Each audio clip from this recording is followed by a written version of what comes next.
የአዲስ ኪዳን ሰማዕታት ሰውን እየገደሉ ነው አይደል ሰማዕት የሚሆኑት? በፍጹም የተጻፈም የለም ታሪክም የለም። ታዲያ መርቆሬዎስ ለምን ሰውየውን ገደለው? ደግሞ እየተንጠባጠበ እዚህ እነሱም በሰዎች እጅ ጠፉ እንጂ በሰዎች እጅ ስለዚህ እስኪ ተንተን አድርገሽ ንገሪን መርቆሬዎስ ብለሽ ያልሽው ማለት ነው። ይሄን ነፍሰ ገዳዩ ሰማዕትሽን ማለት ነው። አልቃይዳ እንደማለት እኮ ነው። ያው ኦሳማ ቢንላደን እንደማለት እኮ ነው። በእግዚአብሔር መልክና አምሳል የተፈጠረን ሰው ክርስቶስ የሞተለትን ሰው በስላሴ አርአያ የተፈጠረውን ሰው በጦር ወቅቶ እንደዚህ ደሙ እስኪንጠባጠብ ድረስ እጅ ከፍንጅ ተይዘዋል። እስቲ ስለዚህ ሰማዕትሽ ንገሪን ምሳሌ ያርግሹ። ከዚህ ምንድነው የምትማሩት? እናንተም በጦር መውጋት ነው አይደል የምትማሩት? መቼም እንደዛ ሊሆን አይችልም። ታዲያ ምንድነው የዚህ ስዕል ትርጉሙ? እናንተ ከዚህ ምንድነው የምትማሩት? በደንብ ጊዜ ወስደሽ ተናገሪበት። ጋይድ እንማርባቸዋለን ብለሽ ስላልሽ ማለት እንደ ምሳሌ የጠቀሽውን እስኪ በደንብ ሂጅበት፣ በደንብ አስፈተሽ። እሺ አመሰግናለሁ። አሁን ከዚህ ይሄ ስዕል ሲሳል ይሄ መርቆሬዎስ የሚባለው አባት በገድሉ ወይም ደግሞ ባሳለፈው የህይወት ጉዞ ውስጥ ያጋጠመው ነገር ነው አይደል የሚሳለው። ስለዚህ ከአንዱ ካጋጠመው ነገር ይሄኛው ነገር ተቀምጧል ማለት ነው። ምንድነው የተቀመጠው? ይሄ ስዕሉ አሁን የምታየው ስዕል በህይወት ውስጥ በጉዞ ውስጥ ካጋጠመው ነገር አንዱ ወሳኝ የሆነ ስለሆነ ተስሎ ተቀምጧል። ማን ነው ገዳይ ማን ነው ተገዳይ? አሁን እዚህ ስዕል ላይ እንደሚታየው እኮ አሁን እኮ ገዳይ ነው አንችልም ማለት ነው። ማን ነው ገዳይ ማን ነው ተገዳይ? ገዳይ ነው ሰማዕት የሚባል ወይስ ተገዳይ ነው ሰማዕት የሚባለው? ሰማዕት የሚባለው ተገዳይ ነው፣ ገዳይ አይደለም። ስለዚህ ሰማዕቱ ይሄኛው ሰውዬ እንጂ ይሄ ያንቺ አባት ነው ብለሽ ምትዩ መርቆሬዎስ አይደለም። መርቆሬዎስ ነፍሰ ገዳይ ነው፣ ይሄኛው ግን ሰማዕት ሆኗል ማለት ነው። በመጽሐፍ ቅዱስ ይሄንን እኮ ማለት አንቺ አይደለም በአንድ አባት ገድል ይቅርና በመጽሐፍ ቅዱስ ውስጥ ራሱ እኮ ብዙ የሞቱም የገደሉም ሰዎች ተቀምጠዋል። ወንድሜ አሁን አንተ ልትረዳኝ ከሞከርክ በመጽሐፍ ራሱ ወንጌሉ ላይ ራሱ የገደሉም የተገደሉም ሰዎች ተቀምጠዋል አይደለም? አንድ አባት የገደሉ ሰዎች ላይ የተቀመጠ ይቅርና አይደል? የገደሉ ሰዎች አምጪ፣ ዝም ብለሽ በመደዳ አታውሪ። በወንጌሉ ላይ የገደሉ ሰዎች ተጽፈዋል ብለሻል። ማናቸው የገደሉ ሰዎች? እስቲ ከጌታ ሐዋርያት የገደሉ በጦር ባንካሴ ወቅታው እንደዚህ ደሙ የፈሰሰ የገደሉትን ነፍሰ ገዳይ እስኪ አንድ አምጪ ከጌታ ሐዋርያት። እኔ አሁን ስለ ሐዋርያት እኮ አላወራሁኝም ወንድም እኮ መጽሐፍ ቅዱስ ላይ ከወንጌሉ ብለሻል። ወንጌሉ ላይ ማነው ማንን የገደለ? የትኛው መጽሐፍ ላይ ምዕራፍ ስንት ቁጥር ስንት ላይ ላውጣልሽ? አይደለም እኔ አሁን ከጌታ ሐዋርያት ወይም ከደቀ መዛሙርቱ ገለዋል ወይም እንደዚህ አርገዋል። ስለዚህ ከወንጌሉ አትበይ ናርዶስ፣ ከወንጌሉ አትበይ። ታዲያ ወንጌሉ ላይ እንደዚህ አይነት ነገር ከወንጌሉ ብለሽ ስላልሽ ነው ከወንጌሉ ጥቀሽ ያልኩሽ ማለት ነው። ከወንጌሉ አንድ አትጠቅሽ። ሲጀምር የጌታ ሐዋርያት ወይ ደግሞ ክርስቲያን ነኝ ብሎ ያለ ክርስቶስን የተከተለ ሰውን እንደዚህ በጦር እየወጋ እየገደለ ሰማዕት ተብሎ አይባልም። ይሄ አልቃይዳ ነው። ከኦሳማ ቢንላደን ለይቼ አላየውም። ነፍሰ ገዳይ ሽብርተኛ ማለት ነው። መርቆሬዎስ ብለሽ የምትዩ መርቆሬዎስ ሽብርተኛ እያላችሁ ጻፉ። ጊዮርጊስ ሽብርተኛ እያላችሁ ጻፉ። ምክንያቱም ጊዮርጊስም 70 ነገስታትን ገድሏል። ይህም ብቻ አይደለም 50 ሺህ ሰውንም ገድሏል። ማን የሚናገረው? ገድሉ ነው የሚናገረው። ታዲያ ጊዮርጊስ እኮ እሱ እኮ ወታደር እኮ ነበረ። ታዲያ እንደ የማንንም ወታደር ነው እንደ እናንተ እያመጣችሁ የማንም የአርመን ወታደር ከቱርክ ወታደሮች ጋር ሲዋጋ እዛ የቱርክን ወታደር የጨፈጨፈውና አምጥተሽ ጊዮርጊስ ሰማዕቱ ተጋዳ ላይ እያልሽ ከበሮ የምትመጪው በዛው ከቱርክ ጋር ያው አርመንን ቱርክ በቀኝ ግዛት ወራታለች። ኦኬ እና እዛው ታዲያ ለራሱ አርበኝነት የኛ አባቶች አድዋ ላይ ሲዋጉ እንደተዋጉት ከቱርክ ወታደሮች ጋር ተዋግቶ ኦቶማ ቱርክን መልሶ ከሆነ አርመናዊ ሰው ነው፣ በቃ እዛው ይወዳደር አባገሩ። እኛ ሀገር ምን ይሁንልን ብሎ ነው በነጭ ፈረሱ ጻዕዳ ፈረስ ላይ ተቀምጦ ጊዮርጊስ መጣ ነአ ጊዮርጊስ ና በፈረስ ምናምን ነገር እያላችሁ ምትሉት። እሺ እናንተ ስለ ጊዮርጊስ ይሄንን ካወራክ እኔ ልጠይቅህ። ጊዮርጊስ ስለ ጌታችን መድኃኒታችን ኢየሱስ ክርስቶስ ያደረገውን ነገር ታውቃለህ? አንድ የሰራውን ነገር ንገረኝ። እሺ አንተ ካወቅ ይሄንን ካወቅ እሺ መልካሙን ደግሞ ንገረኝ። ጊዮርጊስ የሰራው መልካሙ ነገር የንጉሱን የዱዲያኖስን ሚስት ነጥቆ ከእሷ ጋር ሲያመነዝር አድሯል በእልፍኝ ውስጥ። ማን ነው እንደዚህ ያደረገው? ጊዮርጊስ እልእስክንድርያ ትባላለች። ይሄ አሁን እኛ እናቅም። አሁን ጊዮርጊስ በገድሉ ላይ አሁን እንደዚህ የሚባል ነገር የለም። አሁን ለምሳሌ የራሱ የቅዱስ ጊዮርጊስ ስዕሉ አለ አይደለ? አሁን በዛ ላይ አለ የተቀመጠ ነገር አለ፣ መልእክት አለ። ያ የምታውቂውንም አትናገሪም፣ የማታውቂውንም ደግሞ ትናገሪያለሽ። አሁን ጊዮርጊስ ጋር ከመሄድሽ በፊት እሱን አሁን አይልም ብለሽ ያልሽውን እኔ በመረጃ ሳይሻለሁ። ይህንን ቅድም እንደ ምሳሌ የጠቀሽውን መርቆሬዎስ ከዚህ እንማራለን ብለሽ የጠቀሽውን ሰው ከዚህም እንደሆነ የምትማሪው እሱ ነፍስ እየገደለ እዚህ ሰው እያጠፋ ደሙን በጦር እያንጠባጠበ ነው እዚህ የምታዩት። እነዚህ ስለ ደግሞ እነኚህ ከእሱ የምማረው ነገር ስለ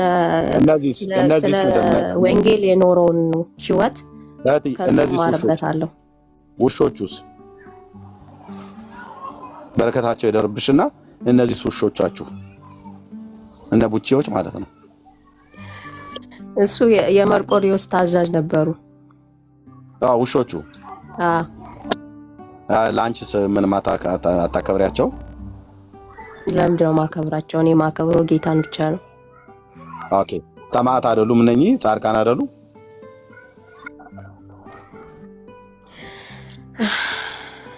አይደሉም ወይ? አይደሉም። እሺ አይደሉም። ሚያዝያ 2 ወደ መረጃ እንሄዳለን። መጽሐፉንም ስንክሳር መጽሐፍ አወጣልሻለሁ።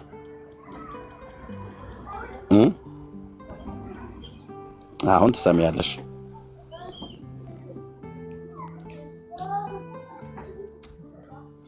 ክርስቶፎሮስ ለባሴ ክርስቶስ ነው ያላችሁት እዚህ ትሰሚያለሽ ማለት ነው።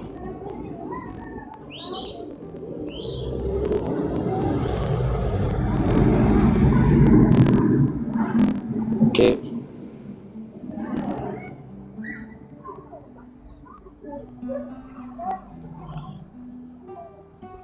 ሚያዝያ 2 ቀን ይከብራል።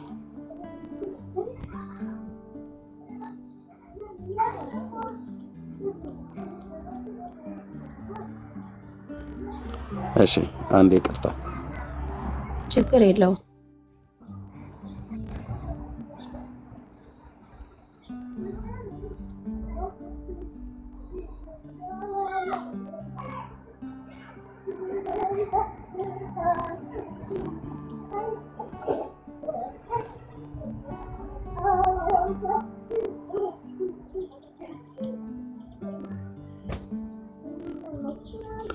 ኦኬ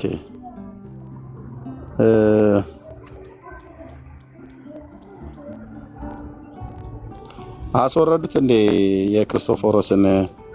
ቢኒ ያለ አይ ቲንክ ዳውንሎድ አድርጌው አስቀምጨዋለሁ። ግን የክርስቶፎሮስን የሚያዝያ 2ቱን እስኪ አምጡት። ቢኒያ ወይ ዳኒ ለታችን እናሳያት። ሚያዝያ 2 ቀን ልሞክር ላግኛ። የለም እዚህ ላይ ክርስቶፎሮስ ያ አቶ አገኘሁት።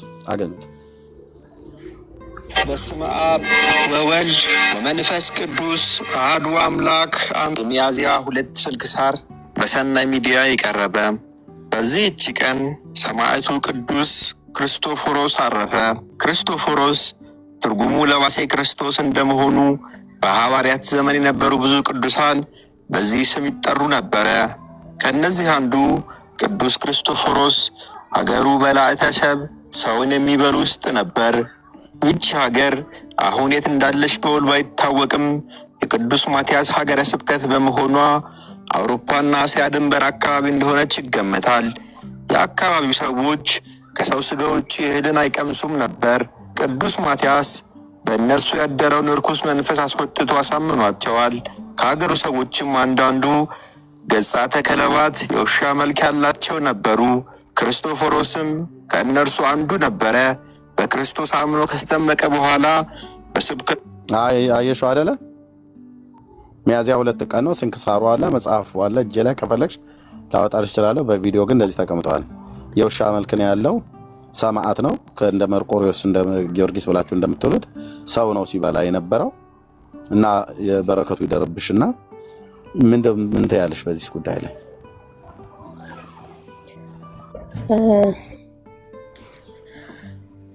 አሜን አላልሽም፣ ግን በረከቱ ይደርብሽ ብዬ ስልሽ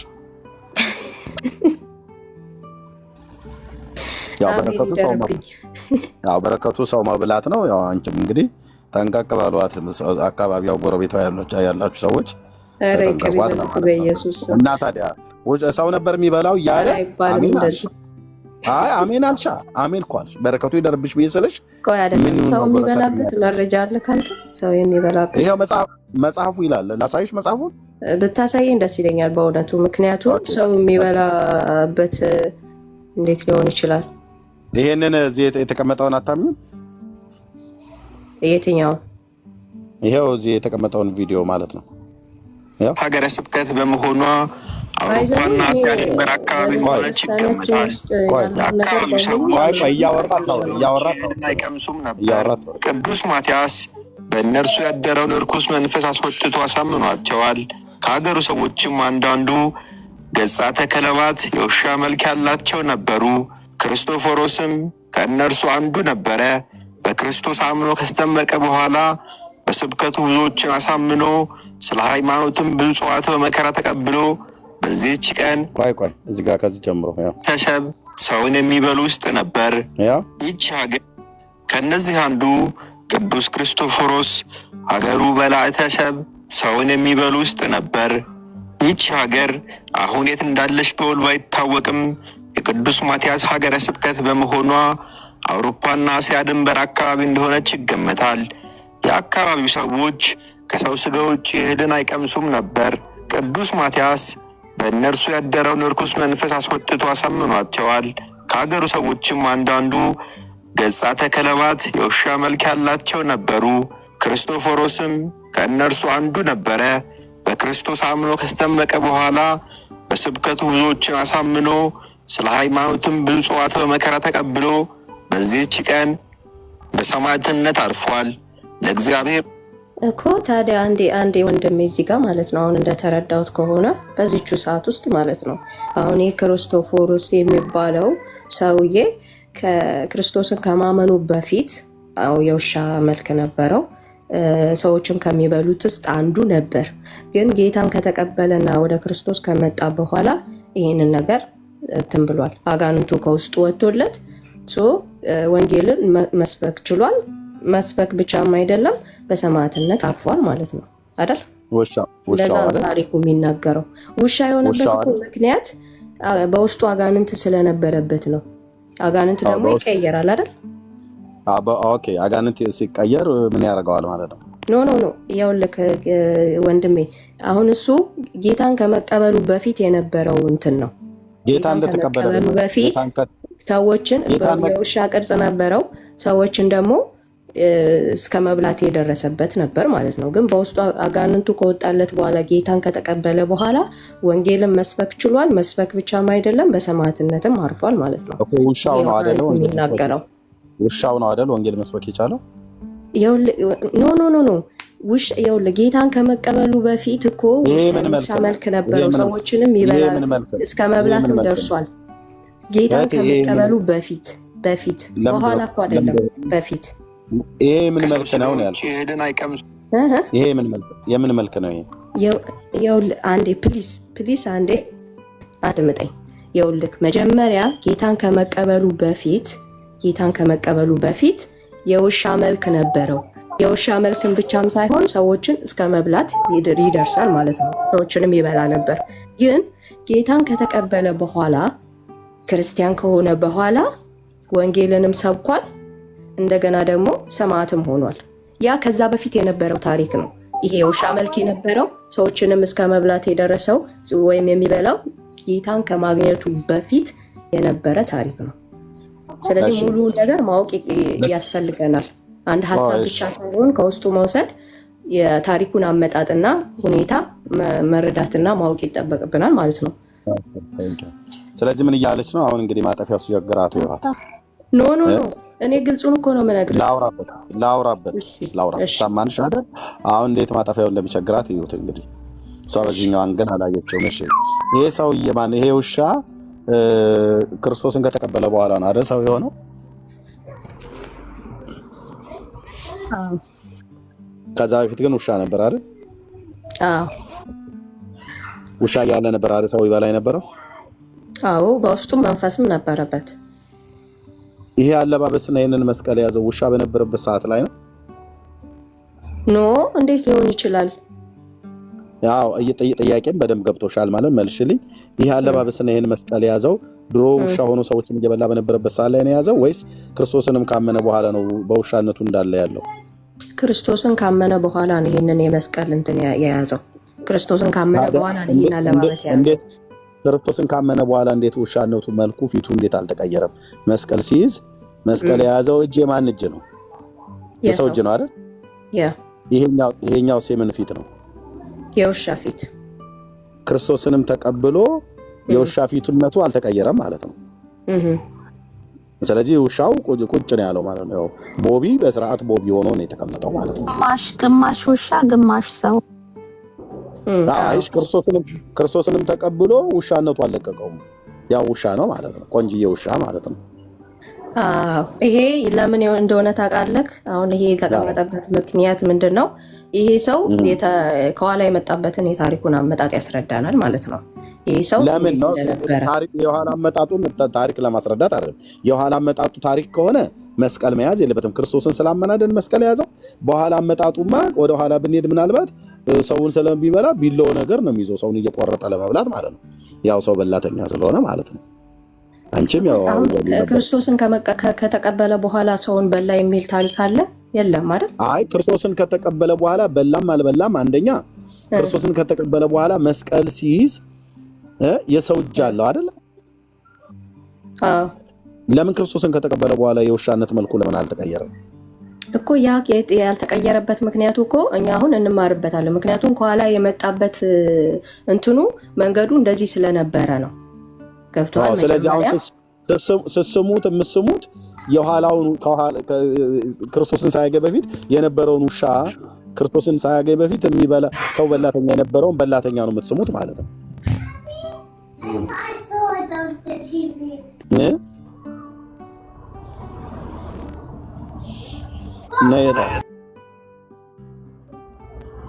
አይገርምም? ክርስቶስን ካመነ በኋላ ያለው ፎቶ ሳይሆን የተቀመጠው ክርስቶስን ከማመኑ በፊት የነበረው ነው። ክርስቶስን ከማመኑ በፊት ለነበረው ውሻ ነው ኦርቶዶክሳውያን የሚሰግዱት። በእውነት ኖ እንደዛ አይደለም። ታዲያ ካልሆነ ይሄ መልክ ክርስቶስን ከተቀበለ በኋላ ይሄ መልክ መቀየር ነበረበት አልነበረበትም? ይኸውልህ ነገርኩህ እኮ አሁን እሱ የመጣበት መንገድ ሊያሳይ የሚችለው። ናርዲ ሰምተሽኛል በደንብ። ክርስቶስን ከተቀበለ በኋላ ህይወቱ ተቀይሯል አይደል? አዎ። ህይወቱ ከተቀየረ መልኩ መቀየር አለበት የለበትም? ወይስ ክርስቶስ አልቻለም? እኔ ህይወትን እንጂ መልክን አልቀይርም ብሎት ነው? በፍጹም ህይወቱ ቀይሮታል ብለሽ ካልሽ መልኩን ለምን አልቀየረውም? መጀመሪያ የመጣበትን መልኩን ለምን አልቀየረም? የኋላ ታሪኩ ምን ያደርጋል? በቃ የኋላ ታሪኩ እግዚአብሔር እኮ አይደለም መልክን ምን ለምን አልቀየረውም እኮ? ክርስቶስ እኮ ይችላል ሁሉን ነገር ማድረግ ይችላል። ለምን አልቀየረውም ነው የምልሽ። ክርስቶስ ህይወቱን ቀይሮታል ብለሽ ካልሽኝ መልክነቱን ለምን አልቀየረውም? ረስቶት ሄዶ ነው? ሊሆን አይችልም። ካልሆነ ይሄ የውሻነት መልኩ የኋላ ታሪኩ ነው። ሰው እየበላ በነበረበት ጊዜ ነበረ ማለት ነው።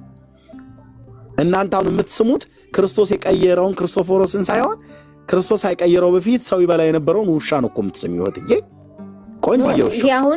ይሄ አሁን የቅርጽ እንደዚህ የውሻ መልክ ይዞ ሊቀመጥ የቻለበት ምክንያቱ እኛ እንዴት ሆኖ የህይወት ታሪኩን እንደመጣ ለመረዳት ነው። እንደዚህ እንደነበረ ለማወቅ ነው።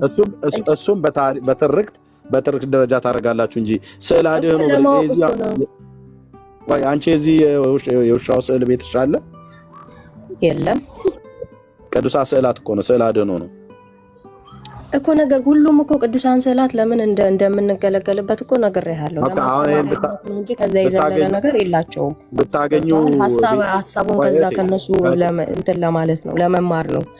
ኦኬ ገባኝ። አሁን የመድኃኒዓለም ቤት የነበረ ብለሻል። የማርያምን ፎቶ ቤት አሁንም እሺ፣ የማርያምም አለሽ አይደል?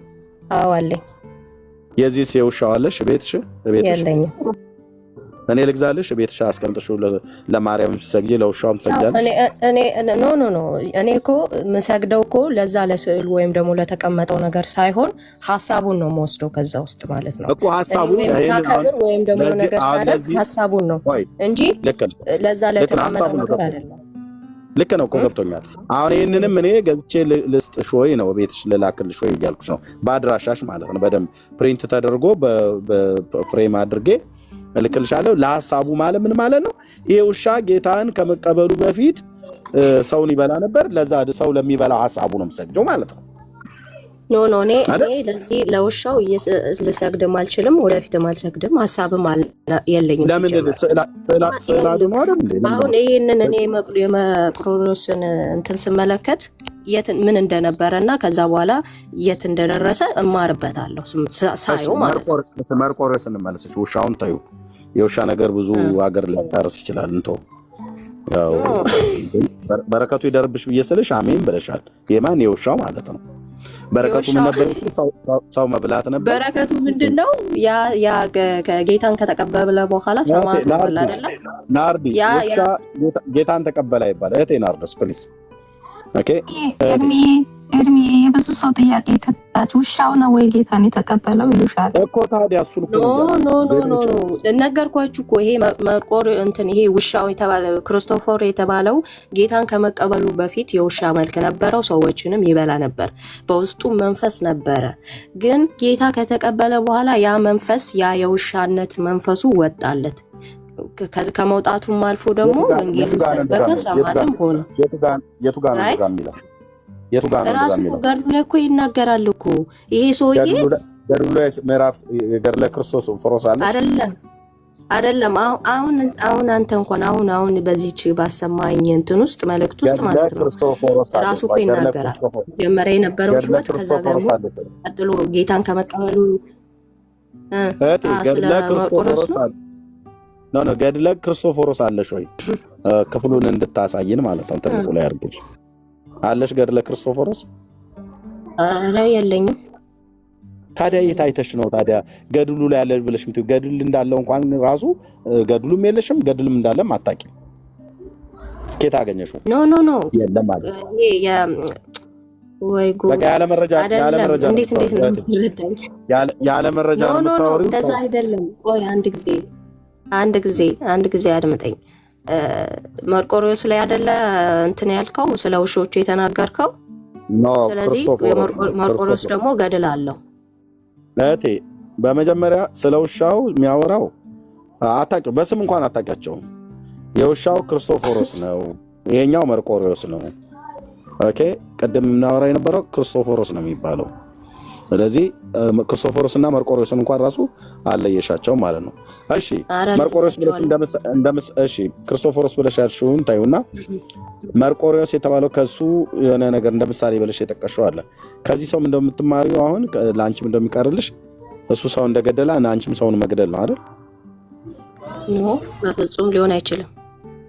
እሺ መርቆሬዎስ ሰው ገድሏል አይደል? እዚህ ጋር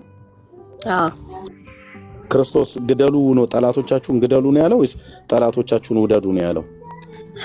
ጌታችን ጠላቶቻችሁን ውደዱ ነው ያለው። መርቆሬዎስ ጠላቱን ምን እያደረገ ነው እዚህ ጋር የሚታየው እኮ? ይሄ አሁን እዚህ ጋር የተቀመጠበት መልእክት አለው። መርቆሬዎስ ጠላቱን ምን እያደረገ ነው የሚታየው? ሰውየውን ገሎታል ኦልሬዲ። ክርስቶስ አትግደሉ ብሏል። መርቆሬዎስ ግን ገሎታል። መርቆሬዎስ የክርስቶስን ሕግ ፈጽሟል? አዎ ፈጽሞም ነው ሰማዕትነት የሆነው። ስለዚህ ክርስቶስ ሰዎችን ግደሉ ብሏል ማለት ነው። ክርስቶስ ሰዎችን ግደሉ አላለም። ግን ሰዎችን ግደሉ ካላለ መርቆሬዎስ ሰውየው ለምን የገደለው እኮ? የራሱ የሆነ መልእክት አለው አልኩ እኮ። የራሱ መልእክት ካለው የጌታን መልእክት አይደለም የሚቀበለው ማለት ነው። ስለዚህ እዩ ልብ በሉ፣ ክርስቶስ ሰዎችን ግደሉ አላለም። ልብ በሉ፣ በኦርቶዶክስ የሚሰጠውን ትምህርት ክርስቶስ ሰዎችን ግደሉ አላለም። ጠላቶቻችሁን ውደዱ ነው ያለው። ለሚያሳድዷችሁም ጸልዩ ነው ያለው። የሚረግሟችሁንም መርቁ ነው ያለው። የምናውቀው ጌታችን መድኃኒታችን ኢየሱስ ክርስቶስ እንግዲህ እኛ የምናውቀው ይህንን ነው ያለው። እዚህ ጋር ግን የተቀመጠው መርቆሬዎስ የተባለው ሰማዕት የሚባለው ክርስቶስ ባስተማረው ትምህርት መሰረት ሰዎችን አትግደሉ፣ ጠላቶቻችሁን ውደዱ ብሎ ያለውን የክርስቶስን ትምህርት ክዶ የክርስቶስን ትምህርት ላይ አምጾ በእግዚአብሔር መልክና ምሳሌ የተፈጠረውን ሰውዬ ግን ገድሏል። ስለዚህ መርቆሬዎስ ምንድነው ማለት ነው? ከታች ያላችሁ ወገኖች ነፍሰ ገዳይ ነው ማለት ነው። ኖ እንደዚህ ማለት ልንረዳ አንችልም። ይኸውልህ እንደዛ መረዳት እሺ፣ አንዴ አይደለም ሲጀመር። አንዴ ቆይ፣ እሺ፣ አንዴ ወንድምነት ዳኒ ያለህ ወንድምነት አለ ትችላለህ? እሺ፣ ዞር ማለት ፈልግ አንድ 10 ደቂቃ ችግር የለም አለው ወንድምነት፣ ዞር ብለና ችግር። እሺ፣ ያው ቡና ጠጥቼ ልመጣ ነው። በዚሁ ሐሳብ ላይ አውራት። መርቆሬዎስን ክርስቶስ ሰዎችን አትግደሉ ብሏል። መርቆሬዎስ ግን ሰውን ገድሏል። ስለዚህ መርቆሬዎስ ነፍሰ ገዳይ ነው ማለት ነውና በዚሁ ላይ አውራት ቀጥሉ።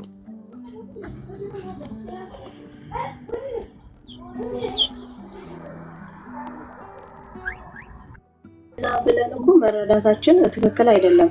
ሲጀመር መልእክት ባይኖረው የሆነ ነገር ሰዎችን ሊያስተምር የሚችል ነገር ኑሮ ቤተክርስቲያናችን በዚያ መልኩ ልታስቀምጠው አትችልም። ወንድምነት የሰማችሁኝ ከሆነ ማለት ነው። ወይ ዳንዬ ሰማሻለሁ? እሺ፣ ዞር በል ችግር የለም። አንድ እሺ፣ ቀጥል። እሺ፣ ትሰማለህ ወንድሜ? እሺ ናርዶሴ፣ ስለዚህ ምንድነው እያልሽን ያለሽው? አሁን ከህይወቱ የማትማሪው ነገር ከሌለ በምን ሁኔታ ነው እንደው ቅዱስ ነው አለ እንጂ መማሩ ነገር አለ ብያለሁ እኮ። ሰው መግደል ነው ኖ ያው የተቀመጠበት መልእክት አለው። እሱ አሁን የተማርኩበት እንዴት አድርጎ በህይወቱ ሲኖር እንዴት አድርጎ ጌታን እንዳገለገለ እንዴት አድርጎ ክርስትናውን በምን መንገድ ጠብቆ በምን መንገድ ጠላቱን ዲያብሎስን አሸንፎ እሱም ብቻም ሳይሆን ለሰማዕትነት እንዴት አድርጎ እንደበቃ ይሄን ማርበት። ሰው በመግደል ነው ሰማዕትነት? ኖ ሰማዕትነት ሰው በመግደል አይደለም። ጌታም ግደሉ አይልም። በአዲስ ኪዳን ለምን ገደለ እሱ እንጂ ግደሉ አይልም። ለምን ገደለ ታዲያ? እሱ ሰው የሚገል ሰው ኃጢአተኛ ነው። ኃጢአት ነው። ሰው ለምን ገደለ ታዲያ? እሱ እኮ የራሱ የሆነ መልእክት አለው እዛ ጋር። ያ ነገር ምንድነው? ያ መልእክቱ ንገሪን እስቲ፣ እኛ ምን እንድንቀበለው መልእክቱን ንገሪን እስቲ።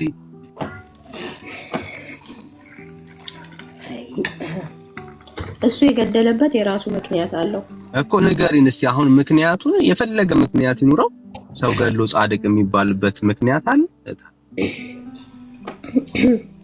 እሺ አሁን ለምሳሌ ቅዱሱ ዳዊት ማለት ነው። እሺ በጦርነት ወቅት ብዙ ሰዎችን አይደል እንደ የሚገለው ቅዱሱ ዳዊት። ብሉይ ኪዳን ነው እያወራሽኛለሽ? አይደለም ምሳሌ ነው። ምሳሌ ብሉይ ኪዳን ላይ የነበረው አሁን ተፈጻሚውን አያልሽኝ ያለሽ ነው? ነው ክርስትና እንደዛ ነው አሁን የሚኖረው? ኖ እኔ ሰውን እየገደልክ ክርስቲያን ነክ ማለቴ አይደለም። ሰውን እየገደሉ ደግሞ ክርስቲያን ነኝ ማለትም አይቻልም። ታዲያ ይሄ ሰውዬ እንዴት ክርስቲያን ሆኖ ቀጠለ? አሁን እንግዲህ ስለ አድኖ በምትሉት ነገር ላይ ነው እንግዲህ ጦር መዞ ሰው ከታችሁ ገሎ በጦር የምናየው ሰውዬ አሁን እንዴት ሆኖ ነው ጻድቅ ሊሆን የሚችለው? በቃ መልስ ከሌለሽ ግን አናስጨንቅሽ፣ ቆም ብለሽ ማሰብ እንድትችይ ነውና አይደለም። መልስ አለመኖር መኖር ሳይሆን ማለት እናንተ የምትረዱበትና እኛ የምንረድበት መንገድ ይለያያል። ችግር የለም አስረጅን፣ እንረዳለን። ምንድነው የሚለያየው? እኛ የመጽሐፍ ቅዱስን እምነት አሁን እኮ ያ ነው ችግር እየፈጠረ ያለው። ምክንያቱም አሁን እኛ እነኝን ስዕላትን ስንረዳ ወይም ደግሞ ስዕላት ሲቀመጡ በውስጣቸው የሚይዙት መልእክት አለ። ያንን መልእክት እኛውን እንገነዘበዋለን፣ እንረዳዋለን፣ እናምነዋለንም። አሁን እናንተ ደግሞ ስትመለከቱት ያ ስዕል ተስሎ ለዛ ለስዕል ነገር እኛ የምንገዛ ለዛ ለስዕል ነገር እኛ የምንሰግድ ያንን ስዕል ደግሞ የምናመልከው አይነት አድርጋችሁ ነው የምትረዱት ማለት ነው። እኛ ግን ለስዕል አልሰግድም እያልሽኝ ያለሽ? አሁን ለማርያም ስዕል አልሰግድም እያልሽኝ ያለሽ? አሁን ለምሳሌ እንደነገርኩ የእመቤታችን የድንግል ማርያም ስዕል አለኝ፣ የጌታዬ ስዕል አለኝ። እኔ አሁን ስዕል አለሽ? አዎ ብዙ ስዕል አለኝ። የጊዮርጊስም ስዕል አለኝ። የብዙ ስዕል አለሽ፣ ችግር የለም። ግን አሁን ለማርያም ስዕል ትሰግጃለሽ ወይስ አትሰግጂም? ኦፍ ኮርስ አሁን እኔ ስሰግድ እንዴት ነው የምሰግደው? ወይም ደግሞ ትሰግጃለሽ አይደል? አዎ ሰግዳለሁ። አሁን እንድንረዳዳ እንደ አንድ ክርስቲያን እምነቱን በመጽሐፍ ቅዱስ ላይ የመሰረተ ሰው ነው አይደል? አዎ። እስቲ አሁን ከመጽሐፍ ቅዱስ ውስጥ ለስዕል ስገዱ የሚል እስቲ ማስረጃ አስጪ። ከመጽሐፍ ቅዱስ ውስጥ አሁን አንተ ስግደትን እንዴት በምን መልኩ ነው የምትረዳው? አሁን ለምሳሌ ስግደት ሲባል አንቺ በተረዳሽው ይገባኛል። ዶንት ወሪ ስለኔ እኔ የጠየኩሽ አሁን ለስዕል ስገዱ የሚል ማስረጃ አስጪ። አሁን ለምሳሌ እኔ አሁን ለስዕል ስገዱ አትስገዱ የሚል ሳይሆን አሁን እኔ አሁን ስሰግድ አሁን ስግደት ሁሉ አምልኮ አይደለም። እኔ አሁን አምልኮ ነው አምልኮ አይደለም ምናምን እንመጣ። አሁን መጀመሪያ ናርዲኛ እንድንረዳው አይ ለስዕል ስለምን ስዕሉ እኮ ገባኝ። ስለ ስዕሉ እኮ አይደለ የጠየቀኝ። እኔ አሁን ለስዕል መስገድ መጽሐፍ ቅዱሳዊ ከሆነ እስቲ ማስረጃ አስጪ። ይገባኛል። የክብር ስግደት ነው አይደል የምትይኝ? አይደል? አዎ በቃ ግድ የለም። የክብርም ስግደት ቢሆን ለስዕል ስገዱ የሚል ማስረጃ አስጪ። እስቲ ስዕል አክብሩ የሚል ማስረጃ አስጪ። ችግር የለም። አሁን እሺ አሁን እኔ አሁን ደጋግሜ እየተናገርኩኝ ነው። ስዕል ሲሳል የራሱ መልእክት አለው። በውስጡ ደግሞ የያዘውን መልእክት በማሰብ ነው እኔ አሁን ልሰግድም መስገድም ላለመስገድም የምችለው ማለት ነው። ችግር የለም። ለፈለግሽው አሁን በይው። እኔ አሁን ጥያቄው ምንድነው ናርዲ፣ ለስዕል የክብር ስግደትም ቢሆን ስገዱ የሚል ማስረጃ አስችል። የክብር ስግደትም ቢሆን ስገዱ የሚል ማስረጃ ለስዕል ስገዱ የሚል ማስረጃ አስችል። ኦኬ። አሁን ለምሳሌ የቅዱሳን ስዕላትን ስገዱ የሚለው ራእይ ላይ አለ። እስቲ አንቺ ራእይ ላይ ዮሐንስ ሰግዷል። ለመላእክቱ ዮሐንስ ለስዕል ሰገደ? ለስዕል ሰገደ ሳይሆን አሁን እኛ ለምሳሌ መጽሐፍ ቅዱስ ውስጥ የሚቀመጡ ሀሳቦችን በመውሰድ በስዕላት መንገድ እናስቀምጣቸዋለን አይደለ? ያንን አሁን በሀሳብ ደረጃ ስላስቀመጣቸዋቸው ሳይሆን የጠየቁሽ ለስዕል የሰገደ ሰው እግዚአብሔር ቃል ወይ ደግሞ ስገዱ ተብሎ የተነገረን የመጽሐፍ ቅዱስ ማስረጃ ነው የጠየቁሽ። ኦኬ። እኔ አሁን ለስዕሉ አይደለም ምን ያው የምሰግደው ስዕሉ ላይ ስላለው ሀሳብ ነው። ጨረስን እኮ ቅድም ለስዕል ሰግዳለሁ ብለሽ እኮ ስዕሉ ላይ እኔ አሁን ስዕሉን እያመለኩት ወይም ለስዕሉ እየሰገድኩ ሳይሆን ስዕሉ ላይ ስለተቀመጠው ሀሳብ ለዛ ነው። እንደዛማ ናዲ ችግር የለም። እንደሱ ማቀልልሻለሁ እንድትጨነቂ ስለማልፈልግ ነው። ስዕል ላይ ለቀረበ ሀሳብ ስገዱ የሚል ማስረጃ ስጭኝ፣ ችግር የለም። እሱም ቢሆን ይስማማኛል። እሺ አሁን እሺ ያንን ካልክ አሁን ለምሳሌ የጌታችን እንትኑ አለ አይደለ? ይሄ እሱ የተቀመጠ የሾህ አክሊሉ ሁሉ ነገር አለ አይደለ? ለዛ ነገር እኔ አሁን አምልኮ እሰጣለሁ እሰግዳለሁ። አሁን አንቺ እንደምትሰጪማ እኮ አወራን። አሁን ለምትዩ ነገርም እንደው በሀሳብ ደረጃ ላይ የተቀመጠ ነገርም ስገዱ የሚል ቃልሽ ማስረጃ አንቺ ችግር የለም። እንደሌለሽ ላሳይሽ ነው። እንደዚህ በጣም ወርጄ ማውራሽ መጽሐፍ ቅዱስ ውስጥ የሌለ ትምህርት ወይ ኦርቶዶክስ ቤተክርስቲያን እንደምትማሩ ላሳይ ስለፈለኩኝ ለሐሳቡ ራሱ አለ የምትይ ከሆነ ማስረጃ ችግር የለም። አይደለም ይኸውልህ፣ አሁን እኔ ቅድም ለመናገር እንደሞከርኩት መጽሐፍ ቅዱስ ሲጀመር ኦርቶዶክስ ውስጥ መጽሐፍ ቅዱሳዊ ያልሆነ ነገር የለም። ሁሉም መጽሐፍ ቅዱሳዊ ናቸው። አስተምሮቱ እየጠበኩሽ ነው ያለው። ደግሞ ሌላ ቦታ ላይ ደግሞ እንሄዳለን። ዳኒ ምጠይቅሻት ናገልጽ ሌሎቻችሁ ይወጣል። አንድ ቴንክ ዩ ጋይስ ተባረኩ። እሺ አፍጥኙ ናቲ፣ በጉጉት እየጠበቅንሽ ነው ያለው እኮ ከሌለ የለም ስትይኝ በቃ ትገላገያለሽ ማለት እንዳትጨነቂ ነው። እንደዚህ በጣም እያቀለልን እየጠየቅንሽ ያለ ነው። ለዛ መጨነቅ አለመጨነቅ ወይም መኖር አለመኖር አይደለም። እኔ አሁን ልትረዳኝ ካለ ስጭኝ፣ እኔ እረዳሻለሁ። በቃ አሁን ሐሳቡ ነው አልሽኝ፣ እኛ ለሐሳቡ ነው አልሽኝ። ለሐሳቡ ራሱ ስገዱ የሚል ማስረጃ ስጭኝ። እኮ አክብሮት መስገድ መጸለይ አይቻልም እንዴ? እኮ ካለስጭኝ አለ ብለሽኝ ከዛ በኋላ ደግሞ እናወራለን። አለ ብለሻል ካለስጭኝ ችግር እንቀበልሻለን። በጉጉት እየጠበቅልሻል። አሁን ለምሳሌ አንተ አሁን ለአምላክ አትሰግድም? ለምታመልከው አምላክ እኔ የለኝም መልስ በይኝና ስለኔ አምላክ ደግሞ ነግርሻለሁ። ችግር የለም። እንዳለሽ ግን እንዲሰማሽ ስለማልፈልግ ነው እንደዚህ ማለት ነው።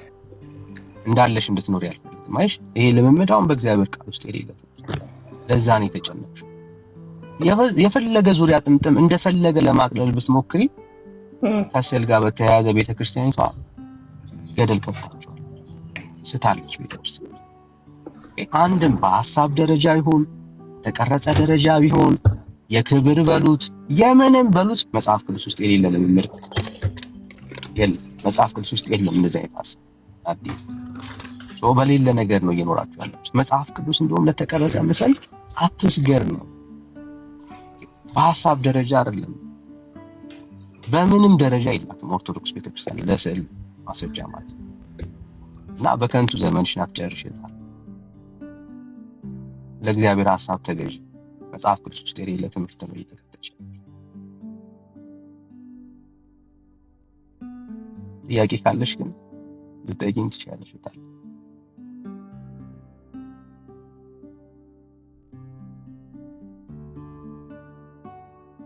ናዲ ጥያቄ አለሽ? ይሄን ነገር ብታሰዱኝ የምትይው ነገር ካለ ግን ልረዳሽ እችላለሁ።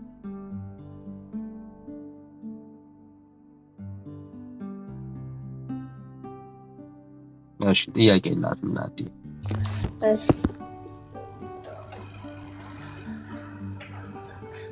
እሺ አለሽ ጥያቄ?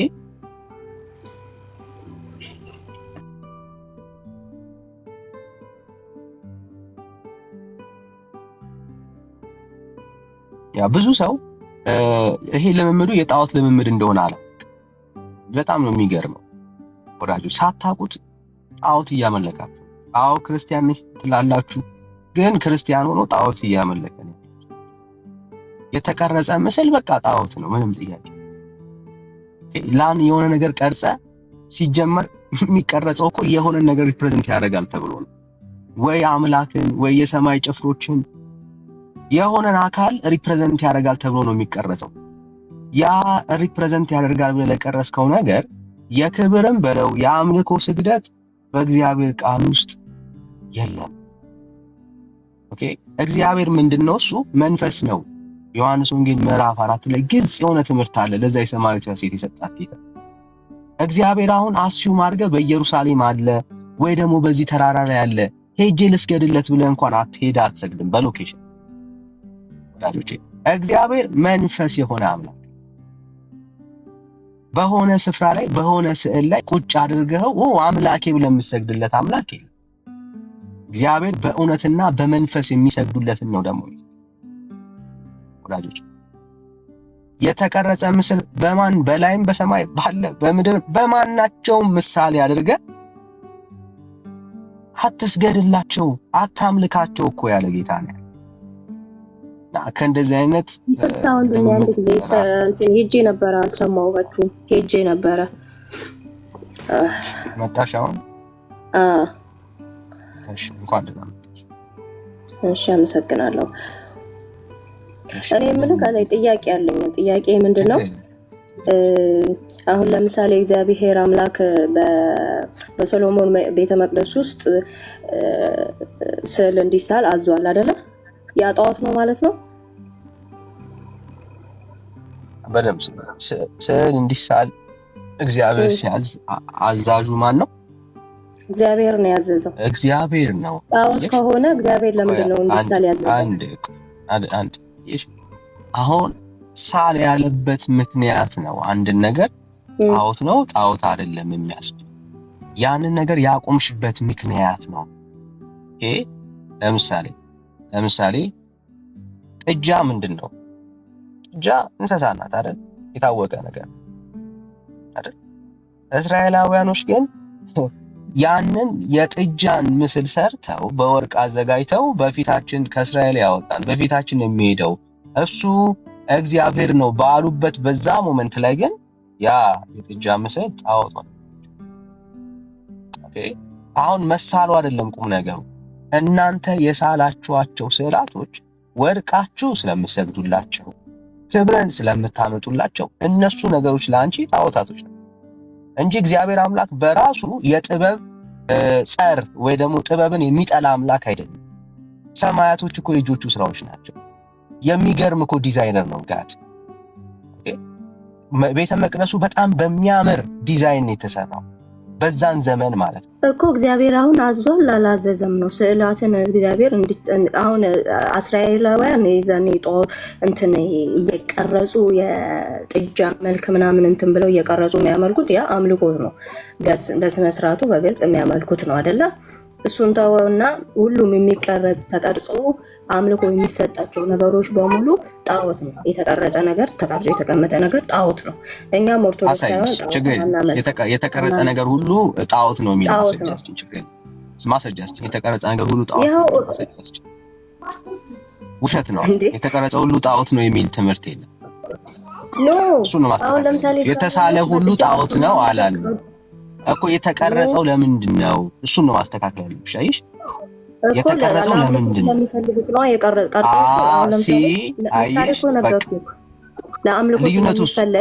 ልዩነቱ እሱ ነው። አይሽ እንጂ ጥያቄ መልስልኝ። አሁን እግዚአብሔር አምላክ ስዕላት ወንድምነት መጣ በመቅደስ ውስጥ ስዕል እንዲሳል አዟል አይደል? በቃ ይሄ ወንድምነት ደግሞ ትንሽ ደግሞ ስለሱ አስረዳኝ። አስረዳው በቃ እናስረዳሽ። እሺ ቴንክ ዩ። ምንድነው ድጋሚው አንዴ ጥያቄሽን በትክክል ልሰማው። አሁን እሱ ጣዖት ስዕላት በሙሉ ጣዖት ናቸው ብሎኛል አይደለ? ጣዖት ናቸው ካሉ በሶሎሞን ቤተ መቅደስ ውስጥ እግዚአብሔር ስዕል እንዲሳል አዟል። ያ ታዲያ እግዚአብሔር ያዘዘው ነገር ጣዖት ነው ማለት ነው? ጣዖት ከሆነ ለምን እግዚአብሔር ያዛል እንዲሳል? አዘዘም። ስዕል ሳሉ ብሎ አላዘዘም። ታዲያ የኪሩቤልን ስዕላት አይኖቻቸው 6 የሆኑ የኪሩቤል ስዕላት እንዲሳል ለምንድን ነው እግዚአብሔር ያዘዘው? አምጪ ስዕላትን ሳሉ ብሎ አለ ብሎ የሚለው የኪሩቤል ስዕል በሶሎሞን ቤተ መቅደስ ውስጥ ተስሏል አይደለ? የኪሩቤል ስዕልን ሳል ብሎ የሚል ክፍል የተጻፈ ካለ አምጪ ነው። እሺ አሁን ይሄ ስዕሉ የኪሩቤል ስዕል ተስሏል ወይስ አልተሳለም? ያው መጽሐፍ ቅዱስ ላይ ያለ ስዕል ሳሉ ብሏል ብለሻል። ያው መጽሐፉን አውጥቻለሁ። የትኛው ጋር ነው የኪሩቤልን ስዕል ሳል ብሎ ያለው? እና ኪሩቤልን ሳላቸው ብሎ የሚለው ክፍል አሳየን። አይደለም እኔ እኮ ወንድሜ አንተ እኔ ለምጠይቀው ጥያቄ አንተ ክፍሉን ንገሪ። በቃ ክፍሉን ንገሪ። ሰለሞን የቱ ጋር ነው እንደዛ ብሎ ያለው? ጌታ ለሰለሞን ያዘዘው መጽሐፍ ቅዱስ ክፍሉ የቱ ጋር ነው ያለው? እህታችን ናርዲ ጥያቄ አሁን እኔ በሶሎሞን ቤት ገብቶኛል እኮ ጥያቄው ገብቶኛል። ስዕላት ተቀምጠዋል። ስዕላት ከሆኑ ለምንድነው ተቀመጠው? ለምን እኩል ታወሪያለሽ? ስዕል የሚባል የለም ሰለሞን ቤተ መቅደስ ውስጥ። የኪሩቤል ስዕላት አሉ። ለምንድን ነው የተቀመጠው? ስዕል የሚባል የለም ነው ያልኩሽ እህቴ። ስዕል አዎ የለም። ካለ አምጪ እኮ አልኩሽ። መጽሐፉን ገልጬ ነው። የቱ ጋር ልክፈተው? እንትኑ ቁጥሩን በትክክል አላውቀውም፣ ግን አለ። አታውቂው? የለም ከሌለ የለም። አታውቂውም? የለም። ኖ እንደዛ ማለት ሳይሆን ምዕራፉ ቁጥሩን አላውቀውም፣ የምዕራፉ ቁጥር አላውቀውም። እሺ ሌላ ሰው ጠይቂ። እዚህ ካሉ ኦርቶዶክሳውያኑ ይጻፉልሽ። ስዕል ሳሉ ብሎ ያለበት ቦታ ላይ ይንገሩሽ። እዚህ ካሉት 600 ሰው አለ ይንገሩሽ፣ ወይ አጠገቢ ሰው ካለ ይንገርሽ። እዚህ አጠገቢ ማንም የለም። እሺ ከሌለ እዚህ ካሉት ጠይቂያቸው። ሰለሞን ቤተ መቅደስ ውስጥ ስዕል ሳሉ ብሏል ጌታ ብሎታል ያልሽና እሱን ያንገሪ እኮ። አሁን አንተ እኮ ወንድሜ አንተ የለም በቃ ክፍሉን ስጭን። አንቺ ነሽ ክፍሉን አታውቂውም፣ አላነበብሽም።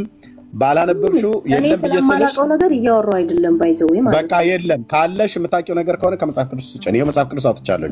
የቱ ጋር ላውጣልሽ? መጽሐፍ ቅዱስ አንተ ራስህ ታውቀዋለህ እንትኑ ቦታው ማለት የትኛው መጽሐፍ ላይ የለም እኮ ነው ብዬ የምልሽ። አማርኛ ይገባሻል? የለም ማለት በብሉይ ኪዳን በሶሎሞን ቤተ መቅደስ ውስጥ እግዚአብሔር የኪሩቤል ስዕል እንዲሳል አዟል። የቱ ጋ ነው ያለው? ነው የቱ ጋ ነው ያለው? አሁን ቁጥሩን እኮ እኔ አሁን አንድ ስልክ ነው ያለኝ። ስልክ ውስጥ ደግሞ ማውጣት አልችልም። እሺ ሌሎቹን ሰዎች ጠይቂ። ከዚህ ማውጣት አልችልም እንጂ አሳይክ ነበር። እኔ ዝም ብዬ አይደለም እያወራሁ። ሌሎች ሰዎች ጠይቂና አንቺ እሺ ስልኬ ነው እጄ ነው ምናምን ብለሽ ሰበብ አበዛሽ። ኦኬ ችግር የለም። ሌሎቹን ሰዎች ስልኬ ውስጥ አለ። ለምንድን ነው እኔ ሳውራሽ ለምንድን ነው የምትደርቢው? ሌሎች ሰዎች ጠይቂና ከየትኛው መጽሐፍት ላይ ነው ያለው? ሰለሞን የቱ ጋር ነው? የትኛው መጽሐፍት ላይ ነው? በሳሙኤል መጽሐፍ ነው ወይ በመሳፍንት ላይ ነው ለሰለሞን የያዘው? መጽሐፉን ታውቂዋለሽ? ወይ ጉድ! አንተ አሁን እኔ ስለማወራው ነገር በትክክል ነው የምታውቀው፣ ግን እንትን ማለት አትፈልግም። ለዛ ነው አይደለም? እሺ እንግዲህ እዚህ ትውልድ ፊት እንድታፍሪ እንደዚህ ያወጣልሻለሁ ማለት ነው። እሺ አውጣው። ታውቀዋለህ አይደል? ቦታውን ሁሉ ታውቀዋለህ፣ ግን ለምን እንትን እንደምትል አላውቅም። እህቴ አሁን እዚህ ትውልድ ፊት ለማፈር አይደል የፈለግሽው? ችግር የለውም። እኔ መማር ስለምፈልግ ችግር የለውም። ለምን አፍራ? አይ ለመማርበት ከሆነ እማርበታለሁ። ለሚያሳፍር ነገር ምንም የለም። ለመማርማ ከሆነ በስርዓት ለመማማርማ ከሆነ እሺ፣ ከወርቅ የተሰሩትን ኪሩቤሎችን አይደል የፈለግሽው? እሺ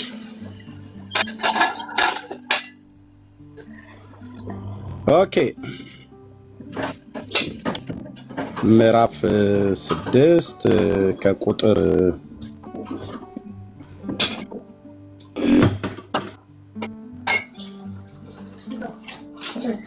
እሺ ሰለሞንም ይኸው ቤቱን ሰራው ፈጸመውም ይላል። በምን ሰራው ይላል? እያየሽ ነው። የቤቱንም ግንብ በውስጥ በዘንባባ ሳንቃ ምን አለው ነው የሚለው?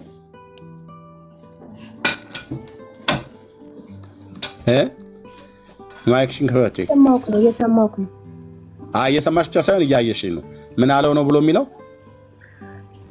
ሰለሞንም ቤቱን ሰራው፣ የቤቱንም ግንብ ውስጡን በዝግባ ሳንቃ ለበጠው፣ ከቤቱ መሰረት ጀምሮ እስከ ጣራው ድረስ ውስጡን በእንጨት ለበጠው። ደግሞ የቤቱን መለል በጥድ እንጨት ከደነው።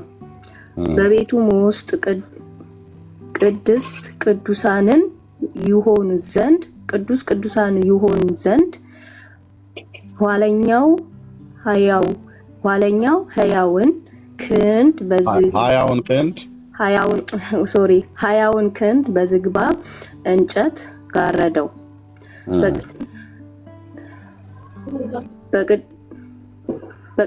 በቅድስተ ቅዱሳኑ ፊት ያለውን መቅደስ እኔን ተከታታይ። ኦኬ፣ ይሄ እኮ የሚገልጸው ስለ ቤቱ አሰራር ነው አይደለ? ተከታታይ። ቤት ውስጥ አይደል ተለበጠ ብለሻል? ማነው ተሳለ ብለሻልሽው? ተከታተይኝ እህትዬ፣ ተከታተይኝ በዓይንሽ። ኖ መስማት ብቻ አይደለም፣ ተከታተይኝ። ኦኬ አላነበብከውም ብለሽ እንዳትዪ፣ ተከታተይኝ። እዚህ የቤቱንም ውስጥ በተጎበጎበ በፈነዳ አበባ በተቀረጸ ዝግባ ለበጠው። ሁሉንም በዝግባ ነበረ፣ ድንጋዩም አልታየም ነበር። በዚያም የእግዚአብሔር የቃል ኪዳኑን ታቦት በቤት ውስጥ ለቅድስተ ቅዱሳን አበጀ። የቅድስተ ቅዱሳን ርዝመት 20 ክንድ ስፋቱም 20 ክንድ ቁመቱም 20 ክንድ ነበር። በወርቅም በጥሩ ወርቅ ለበጠው። በቅድስተ ቅዱሳንም ፊት ከዝግባ የተሰራ መሰዊያ ያደረገ፣ በጥሩም ወርቅ ለበጠው። በወርቅ ነው የለበጠው። ቤቱንም ሁሉ ፈጽሞ በወርቅ ለበጠው። ቅድስተ ቅዱሳን ፊት የነበረውን መሰዊያ ሁሉ በወርቅ ለበጠው። በቅድስተ ቅዱሳን ውስጥም ቁመታቸው 10 ክንድ የሆነ ከወይራ እንጨት ኪሩቤልን ሰራ። ኪሩቤል ቅድም ያልሻቸው ከምን? በቅድስተ ቅዱሳን ውስጥም ቁመታቸው 10 ክንድ የሆነ ከወይራ እንጨት የሌሎችንም ጥሪ የነ ቃሌን አልተቀበለም እኮ። ይኸው አሁን ወንድም ኤፍሬምም አድርጎለታል። ይኸው የለም ዳርዳር እያለ ነው። ለምን ውይይቶች፣ ክርክሮች፣ ንግግሮች የሚያፈርሰው ብዙ ነገር ስላለ ማለት ነው። ያውቁታል እና ቤታቸውን ሆኖም ሲነጋገሩ በዚህ ጉዳያቸው ላይ አነጋገሩ ወይ ፕሮቴስታንቱን አንድ የሆነ ነገር ያነሱና ፕሮቴስታንት እምነት ላይ ያለን ነገር ወይ በጥላቻ ወይ ደግሞ በመከፋፈል ሂደት ውስጥ ያለ ነገር እዛ ላይ ነው ጊዜ የሚፈጁት። ቤታችን ምን አለ? ቤታቸውን በማጥራት ጉዳይ ላይ የቤታቸውን ያስተምሮ ችግር፣ የትምህርት ችግር አይነጋገሩም። በተለይ ገድላት ላይ ማለት ነው እና ገድላት ድርሳናት ላይ ታቦቱ ላይ እንደው አሁን ታቦት በየጊዜው ይወጣል፣ በተለያየ ምክንያት ተደርጎ ማለት ነው። በጥምቀት ይወጣል፣ በተለያየ ምክንያት ይወጣል አይደል? ታቦት ለድግስ ይወጣል፣ ለፌስቲቫል ይወጣል። ኦር ደግሞ የሆነ እንደነ ማናት የምትባለው እንደነ ቢዮንሴ አይነት የሆነ እንደዚህ ዓለም ላይ እንትን ያላቸው በዓለማዊው ነገር ላይ የሆነ በቃ ሴሌብሬቲ ለሆኑ ሰዎች ለነሱ ይወጣል። ግን ያ ታቦት ምንድን ነው? ያ ታቦት ማን ነው? ያ ታቦት ከየት ነው? አይመልሱትም ይህን ጥያቄ ማለት ነው። ስለዚህ ለብዙ ጊዜ ኮመንት የምናየው የተደጋገመ ኮመንት ዘማርያምን አስተናግዱት የምትሉ ወይም ዘማርያምን ተቀበሉ፣ ዘማርያም ይጠራል፣ ዘማርያም ይፈልጋል የምትሉ ታስቁኛላችሁ። አታስቁኝ ነው የሚለው አንድ አታስቁኝ። ለምን ታስቁናላችሁ? ዘማርያም እኮ በቃ ያውቀዋል እሱ ላይ የተደረገ ነገር። አንደኛ ድቁናውን የሰጠው አካል ያሳውቅ ተብሎ እኮ አላሳወቀም። ድቁናውን የሰጠው አካል ዊ ዶንት ኬር። እዛ ቤት ድቁና በምን እንደሚገኝ ኢዝ ኖት አወር ቢዝነስ፣ የእኛ ቢዝነስ አይደለም። በምንም መንገድ ያገኙ ድቁናውንም ቅስናውንም ፓትሪያርኩንም ምናምን የራሳቸው አሰራር ነው። ግንስ የራስ አሰራር ነው ተብሎ ዝም ተብሎ የሚታለፍ አይደለም። ትውልድ እያበላሸ ትውልድ እያጠፋ ያለ ነገር ይሄ ትምህርት ነው የምንቃወሙ። አሁን ትምህርት ስትቃወሙ የኦርቶዶክስ ጥላቻ ትሉናላችሁ። እንደነ ጢማም አይነት ነገሮች ማለት ነው። ጢማቸውን ያደርጉና ይመጡና የኦርቶዶክስ ጥላቻ ብለው የባሰ ጸብ ይዘራሉ። የኦርቶዶክስ ጥላቻ አይደለም። ማንም የኦርቶዶክስ ጥላቻ የለውም። ማንም ካላቸውም ጥላቻ ያላቸው እነሱ ለእኛ ነው ያላቸው። ማነው ተሳዳቢ የሚል ዩቲዩብ ላይ ገብታችሁ ማየት ትችላላችሁ። ተሳዳቢው ማን ነው ብላችሁ ብትጽፉ ዩቲዩብ ላይ የ25 የ30 ደቂቃ እንትን ታያላችሁ። ስለዚህ ይሄ ትምህርታቸው ወይም ደግሞ ይሄ ገድላት ድርሳናቸው ላይ የተዋቀረው አስተምሯቸው አሳፋሪ ነው፣ ያፍሩበታል። ገድላትና ድርሳናት ላይ ነገረ ማርያም ላይ የተዋቀረ ትምህርት እኮ ነው። ባለፈው እስጢፋኖስ ማን ነው አረለ ፈለገ መሐመድ ወይ እስጢፋኖስ ምናምን የምታውቁ ጻፉት። ወንደሰና እስጢፋኖስ ወንደሰን ነው። እስጢፋኖስ ወንደሰን መጽሐፍ ቅዱስ የማያውቀው ገድላትና ድርሳናት ነገረ ማርያም ላይ የተዋቀረ ነው ስለ ቅዱሳን ስዕላትና ስለ አድኖ። ስለዚህ እሱ ፈርሷል። አሁን ድጋሚ ያፈርልሶ የሚያነሳው ትውልድ እዛው ኦርቶዶክስ ላይ አይፈጠርም። ድጋሚ ያንን ትምህርት ሞክረዋል እኮ እንደውቺ የሰሞንኛ ትሬንድ ናት አይደል? እየሞከርኩ ነው የምትሉ ሞክረዋል ማለት ያለ አግባብ ሚስ አንደርስታንድ ተደርገናል ብለው እንደገና ቴዲ ቤት ብለው እኛ ኦርቶዶክሳዊያችንን ብቻ ይዘህ ገብተክ እኛውን እንነጋገር እኛውን ርማት እንስጥበት ብለው ሞክረዋል እኮ ሊያረሙት ሞክረዋል።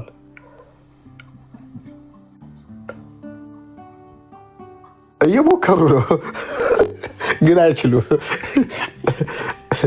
ትሬንዱ ነው ያሳቀኝ። የሆነ አዝናኝም ስለሆነ ሰው ደግሞ በራሱ እየወሰደ እየሰራበት ስለሆነ ማለት ነው። ሞክረዋል። ኦርቶዶክሳውያን ለማጽዳት ሞክረዋል በራሳቸው ግን አይችሉም። ለምን? ዋናው አካል ያለው ላይ ነው። ዋናው እላይ ነው።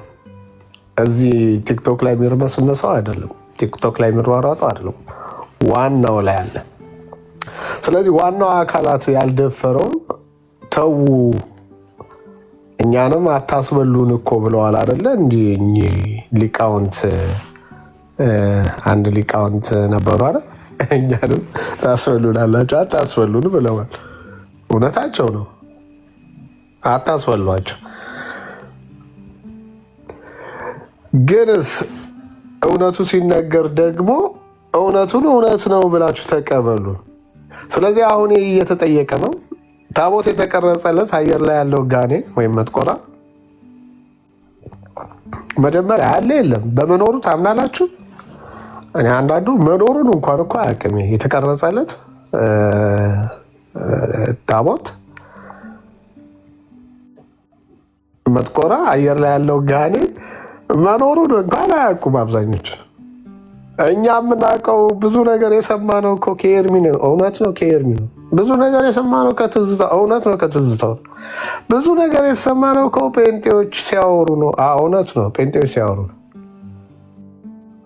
ለምን ለእናንተ እንዳትነኩት ይባላል? እንዳትነኩት ይባላል። ዝም ብላችሁ በቃ ወይ አውደ ምሕረት ላይ ወይ ደግሞ እንደዚህ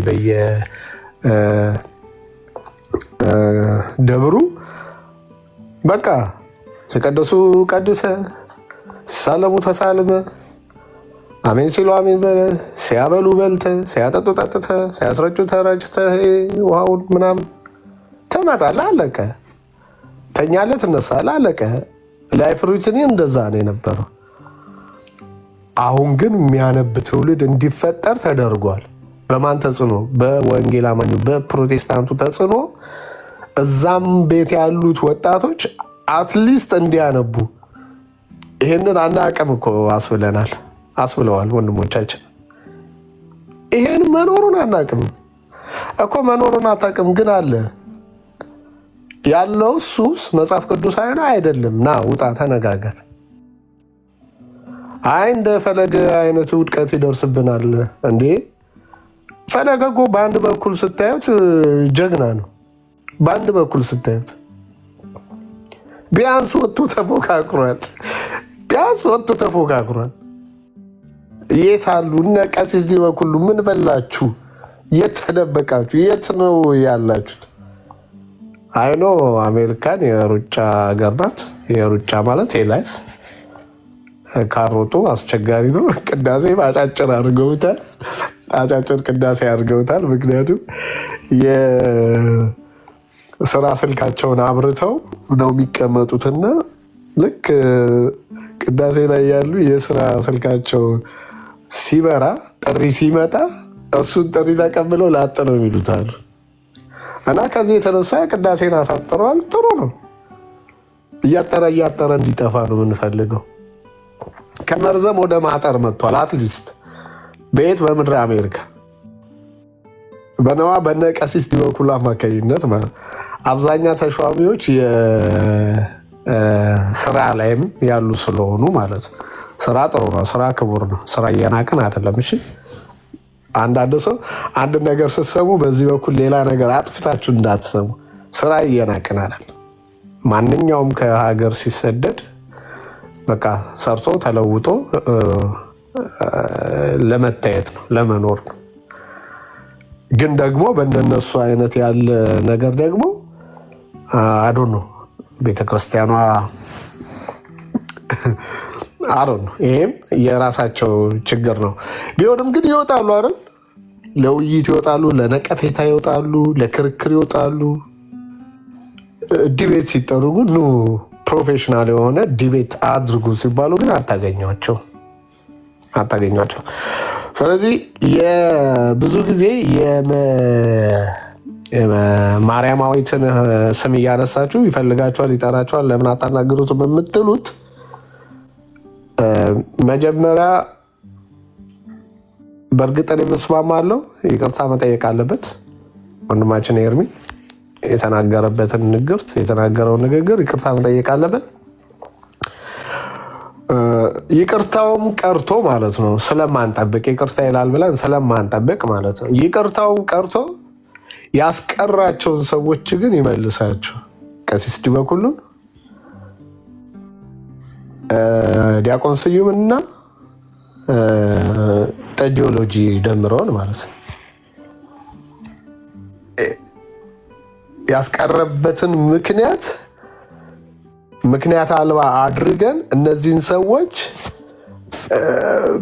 በእርግጥ አሁን ይህንንም ያምናል ብለን እንኳ አይደለም የምንናገረው። እሱን ለመቀበል የእሱን ጥሪ ለመቀበል ግን ያስቀራቸውን ሰዎች ያምጣቸው። ሌላው ቢቀር ሁለቱ ቀርተው ቀሲስ ዲበኩሉ ይምጡና በታቦቱ ጉዳይ ይወያዩ። ካህናቸው አይደለ? ይሸከሙታል አይደለ? ያውቁታል አይደለ? መጥተው እሳቸው ይወያዩ። ለምን መሰላቸው? በእሳቸው በኩል የተነገሩ ብዙ ነገሮች አሉ። ብዙ ነገሮች ሐሰት ናቸው፣ ስህተት ናቸው። ኢቭን ከራሱ ከአኬ ጋር ያላቸው ነገር ማለት ነው፣ ያላቸው የትምህርት ልዩነት። እኔ ግን በግሌ ላናግርህ፣ እኔ ግን በግሌ ልወያይህ፣ እኔ ግን በጣም ብዙ ጥያቄዎች አሉኝ ምናምን ይላሉ እኮ። ሰምታችኋቸዋል አይደል? አኬን ባገኙበት እንዳዛ ይባባላል። እሱ እንዳለ ሆኖ ይኸው የውይይት ጥሪ ተደርጓል ከዘመናት በፊት። እሱን ውይይት ሳያደርጓት አያመልጧትም። እና ዘማርያማዊት ጀግና የምትሉት ለእናንተ ነው። ሲጀመር ድቁና የሰጠውን አካል ከየት እንደሆነ ያሳውቅ ተብሏል። ያሳውቋቸዋል። እናንተ ዲያቆን ያደረጋችሁት ሁሉ ዲያቆን ነው። ዶላን ጠየኳት ባለፈው አላቅም አለች። እና ዶላ ካላወቀች ታዲያ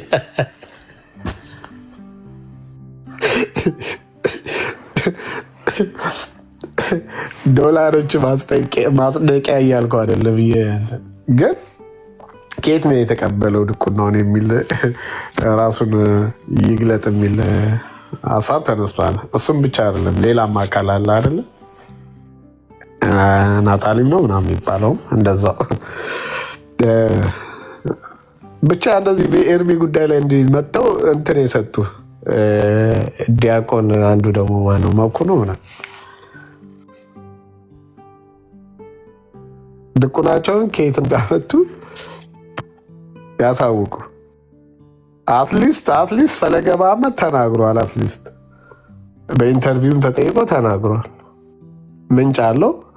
መመዘኛው ምንድን ነው የድቁናው ምናምን፣ እሱን እዛው የቤት ስራ እነሱ ይስሩት። ግን አለው አትሊስት። ሌሎቻችሁ ግን በጥቁር ነው። ሌሎቻችሁ ዲያቆን ምናምን ብላችሁ እያጫወታችሁ ያላችሁት በጥቁር ነው። እና ብትሆኑም ማንም አይገደውም። ለማናችንም የልክነታችሁ ማስረጃ አይደለም። ብትሆኑም ነው ብላችሁ። ስለዚህ በዚህ ጉዳይ ላይ የማይወያዩት የማይደፍሩት አሳፋሪ ስለሆነ ነው፣ ስለሚያሸማቅቅ ነው፣ እውነት አልባ ተረት ስለሆነ ነው።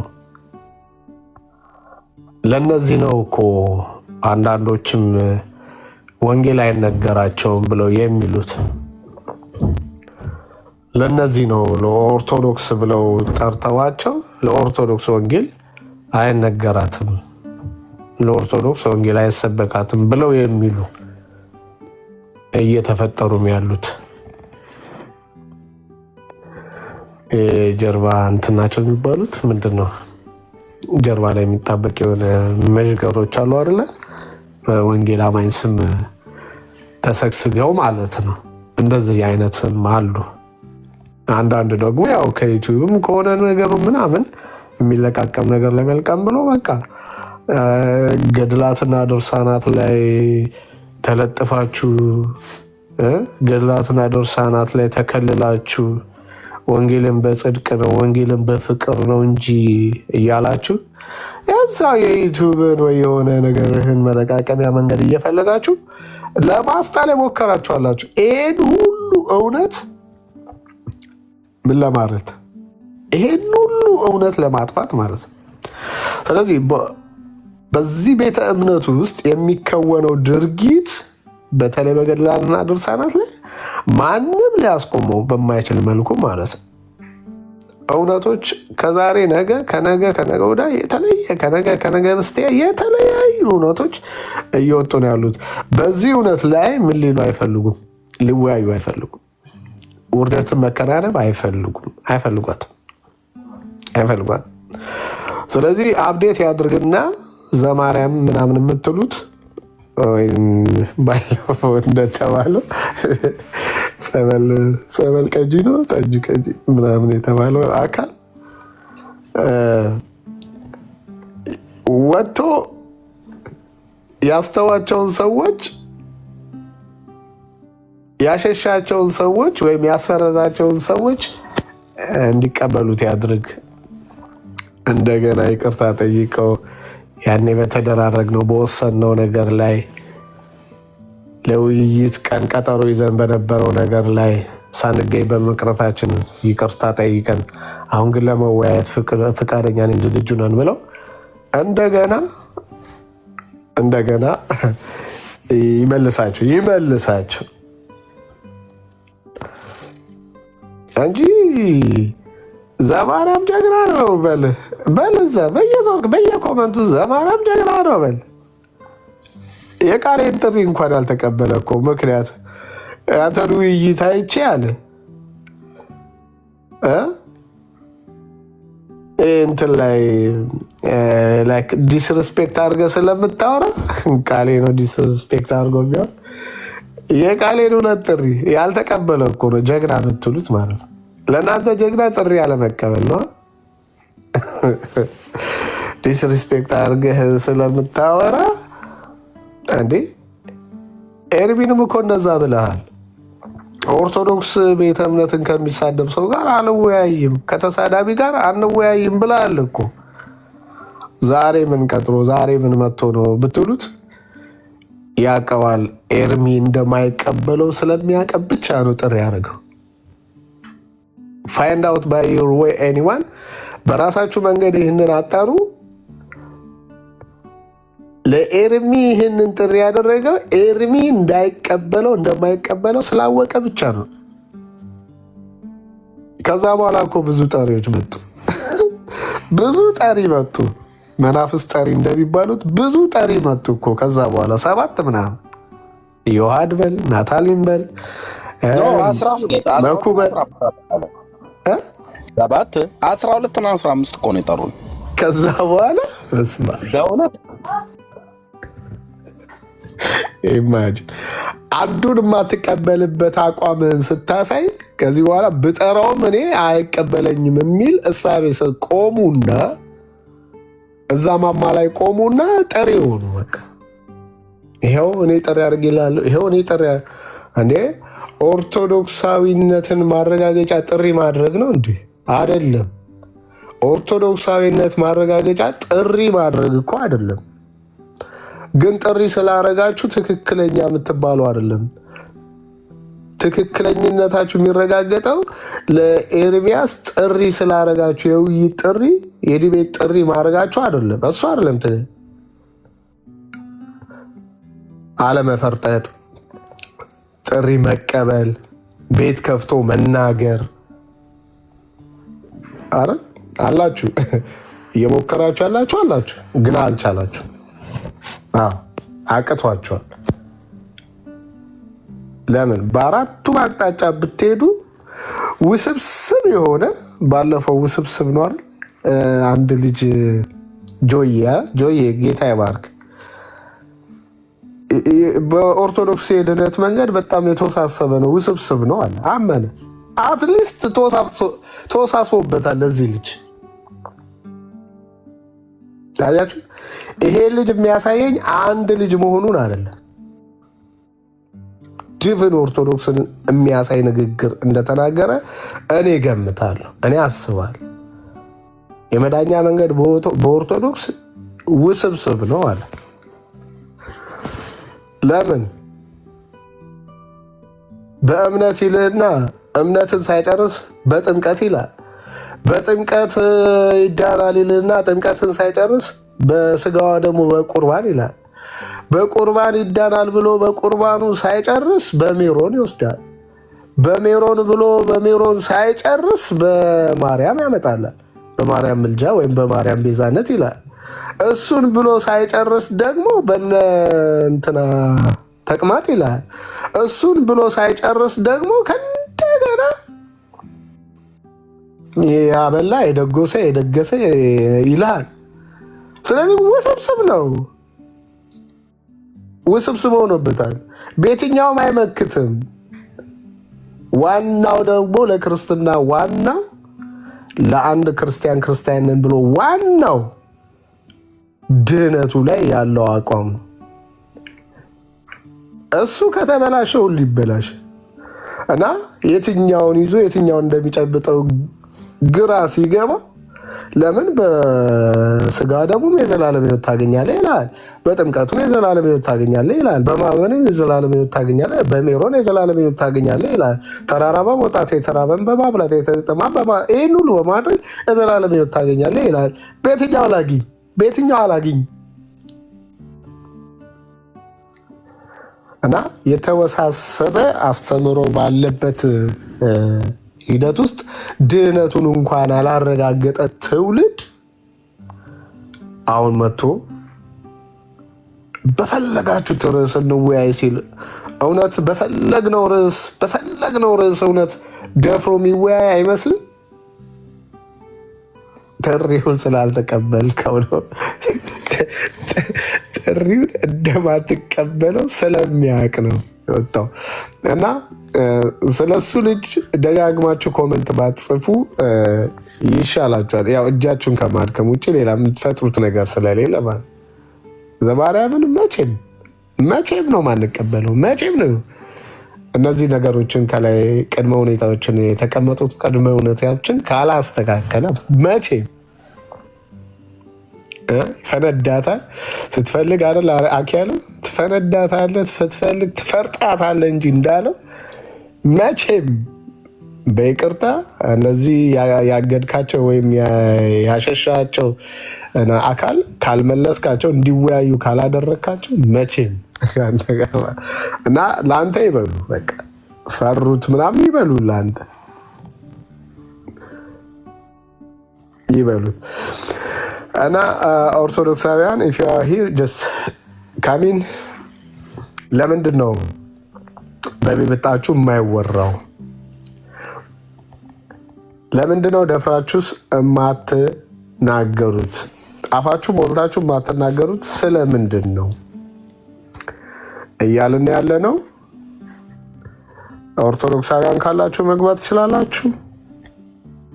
መናገር የምትፈልጉትን ነገር ካለ በነፃነት ቀለል አድርጋችሁ እንድትናገሩ እናደርጋለን። ችግር የለም። ኦርቶዶክሳውያን አንድ ቁጥር ጻፉ። እሺ ገዝት የላካችሁ ብዙ ስላለ ማለት ነው። ገዝት የላካችሁ ብዙ ስላለ ኦርቶዶክሳውያን አንድ ቁጥር ጻፉ። ኦርቶዶክሳውያን የተወደዳችሁ እናንተን ከጨለማ ሕይወት ከዘላለም ሞት እናንተን ለመታደግ ነው።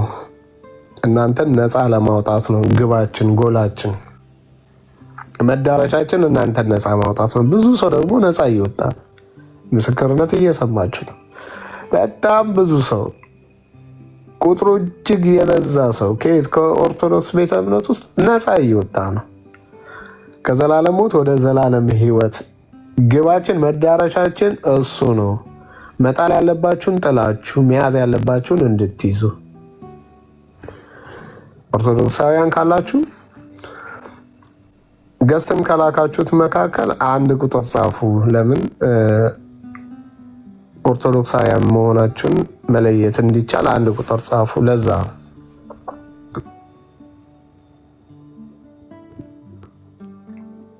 ካላችሁ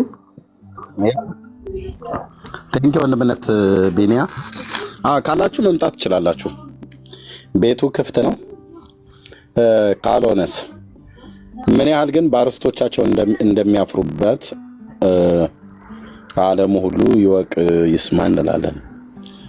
ምን ያህል በአርስቶቻቸው እንደሚያፍሩበት ማለት ነው። ኦኬ ነገረ ድነትም ላይ በተመለከተ እናደርጋለን። እሺ ቢኒ የቆይ አንዴ በውስጥ ሜሴጅ ኤልስ ኤፍራት bring them for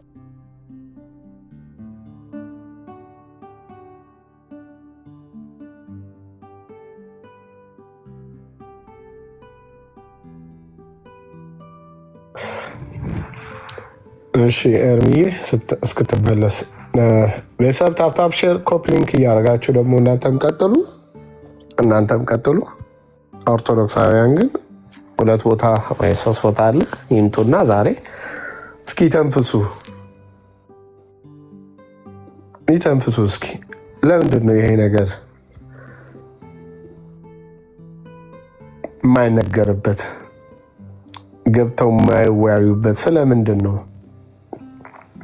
እያልን ነው። አብዛኞቻችሁ ኮፒ ሊንክ ሼር እያደረጋችሁ አይደለም።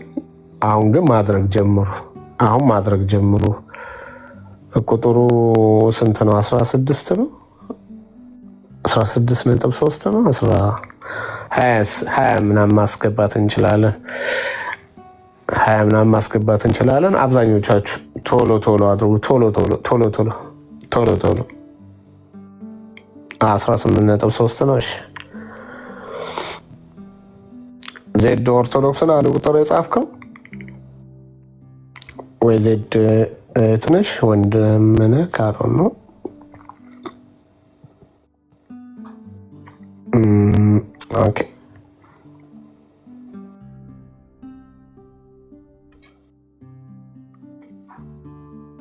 ኦኬ ዜድ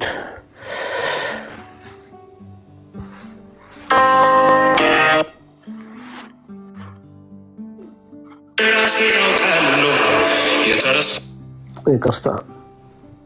እሺ ዜድ ስቤ ነበር ወረድ። ችግር የለም ቤንያ ወይ የጻፍኩልህ አለ ሜሴጅ ላይ ይኸውና፣ ፒክቸሩን አድርገህበት ላክልኝ። ቆንጆ አድርገህ የሁለቱንም ፒክቸር ጎን ለጎን አድርገህ ላክልኝ። ጽፌልሃለሁ። እሺ ቴንክ ዩ። ተባረኩ። ኮፒ ሊንክ ሼር ታብ አድርጉት።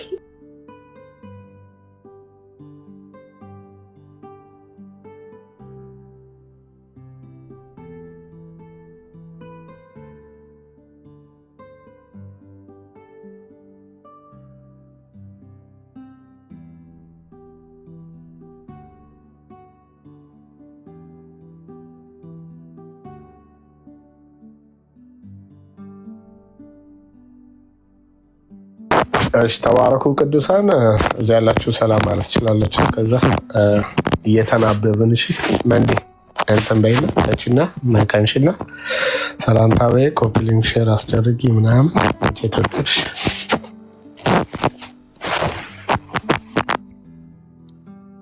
መንደሪ አለሽ።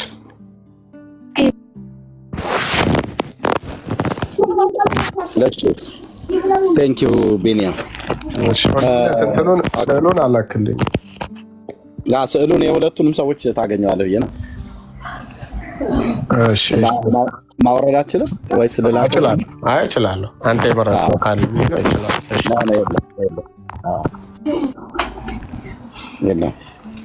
ኦኬ። እሺ ጌታ ይባረክ። ይሄ አርእስት ልብ በሉ። ይሄ ርዕስ እና መሰሎች ቅድም ያነሳቸው ለምሳሌ ከኛ ጋር አንነጋገርባቸውም ብለው ካሏቸው ጉዳዮች ዋና ዋናዎቹ ከሚባሉት ውስጥ ማለት ነው የታቦት ጉዳይ፣ የገድላትና የድርሳናት የታምራት የሚባሉ መጽሐፍት ጉዳይ፣ አጠቃላይ የታቦት ጉዳይ ተብሎ ሲባል ይሄ በተለይ ታቦቱ ከየት መጣ ብሎ የሚለውን እንኳን ራሱ ቀድሞ ከእስራኤል ነበር መጣ ተብሎ የተባለው። ያ ከእስራኤል መጣ ተብሎ የተባለበት ታሪክ ራሱን ችሎ ሌላ ውሸት ነው። አሁን ደግሞ ሌላ ውሸት ደግሞ ተገኘ ማለት ነው። አሁን ደግሞ ከሳውዲ አረቢያ ነው የመጣው ብሎ የሚል ደግሞ ሌላ በራሳቸው መጽሐፍ ላይ ወንድሞቼ እናቶቼ፣ በጣም አያሳፍርም? ግን ጌታ ኢየሱስ ምስክሬ፣ ከእስራኤል ታቦቱ መጣ ሲሉ ኖረው ለስንት ሺህ ዓመት አሁን ደግሞ ከሳውዲ አረቢያ ነው የመጣው ብሎ የሚል መጽሐፍ ከራሳቸው ጉያ ውስጥ አይገኝም ወገኖቼ። እኔ እኮ ከሌላ ቦታ ቢገኝ አይ የሁለቱ አመለካከት የሁለቱ አተያይ የተለያየ ስለሆነ ነው እንደዛ የሆነ ተብሎ ይባላል። ከአንድ ቤተክርስቲያን ውስጥ እንዴት ታቦት ከሁለት ሀገር መጣ ብለህ ትላለህ? እስራኤል መቼ ነው ሳውዲ አረቢያ ሆኖ የሚያውቀው? ሳውዲ አረቢያ መቼ ነው እስራኤል ሆኖ የሚያውቀው? ለዚህ አሁን ማንም ሰው ገብቶ ሊመልስ አይችልም። ጌታ ኢየሱስ ምስክር ነው። ይህንን አርእስት ሲያዩት ትተውት ነው የሚሄዱት። ገድላ ድርሳናትና ታምራት ያው አንነጋገርባቸውም ብለው በፍጹም ቃል ለምድር ለሰማይ ብለው ነው የተቀመጡት። ለምን እንደዚሁም አሁን ይሄ መጥቆራ የተባለውና ደግሞ ባህረ አልቅም የተባለ ሌላ ሰይጣን ደግሞ አለ። አንደኛው መጥቆራ ነው። መጥቆራ ይሄኛው ነው ባለጭራው ማለት ነው። ባለጭራው ከተጠመቀ በኋላ ባለ ቀሚስ ሆነ እንደዚህ ቀሚስ ለብሶ ማለት ነው።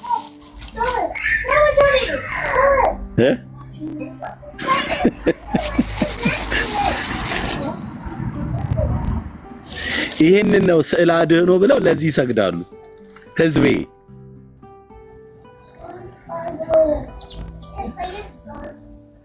በጌታ በኢየሱስ ክርስቶስ በጌታ በኢየሱስ ክርስቶስ እኔ እኮ ስሜቴ ድብልቅልቅ ነው የሚልብኝ። አንዳንዴ ሳቅሳቅ ይለኛል፣ አንዳንዴ አልቅስ አልቅስ ይለኛል። የእውነት ወንድሞች እናቶች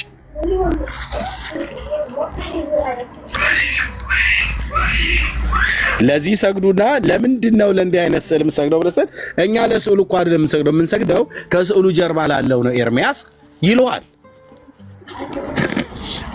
ከስዕሉ ጀርባ ምንድን ነው ያለው? ግርግዳ ነው ወይ ፍሬም ነው ወይ ግርግዳ ነው? እንዴት አንተ አይን እያለህ እኔ በእግዚአብሔር መልክና አርአያ አምሳል የተፈጠርኩ ሰው እንዴት ለዚህ ሰግዳለሁ ብለህ አትልም?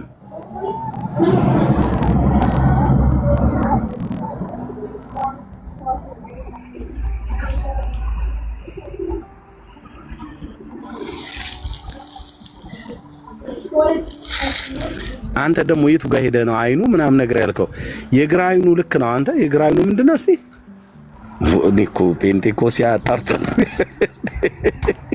ቆይ አይኑ ምንድነው ያልከው? የግራ አይኑ አይደል? የሚጠቅስ ነው የሚመስለው አይደል?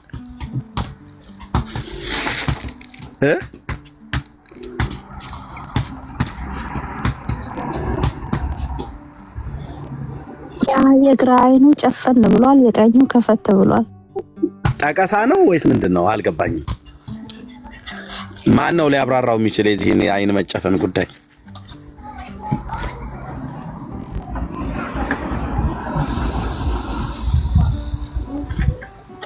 ጆኒ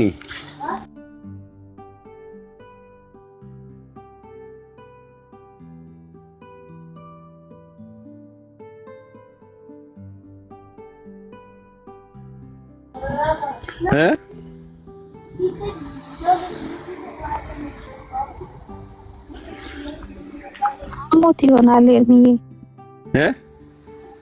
ሞት ይሆናል። ግራ አይኑን አልኩ። ምን ብሎት? ታሞ ይሆናል። ታሞ ይሆናል።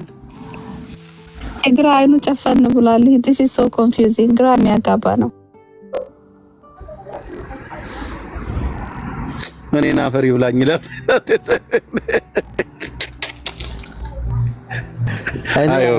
አንድ አይኑን ጧፍ አቃጥሎት ምናልባት እንደዛ ነው።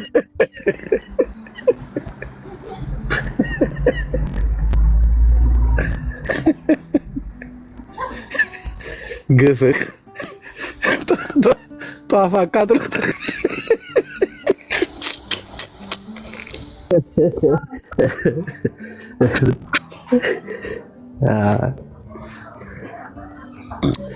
አቤቱ ኤርሚዬ፣ እኔ ከእጁ ጋር ሳየው የሚሳደብም ይመስለኛል። ማለት እንደ መጣቀስ አይነት ስድብ የለም። የእጁ ሁኔታ ጋር ስታዩት እንደዛ ነገርም ይመስላል።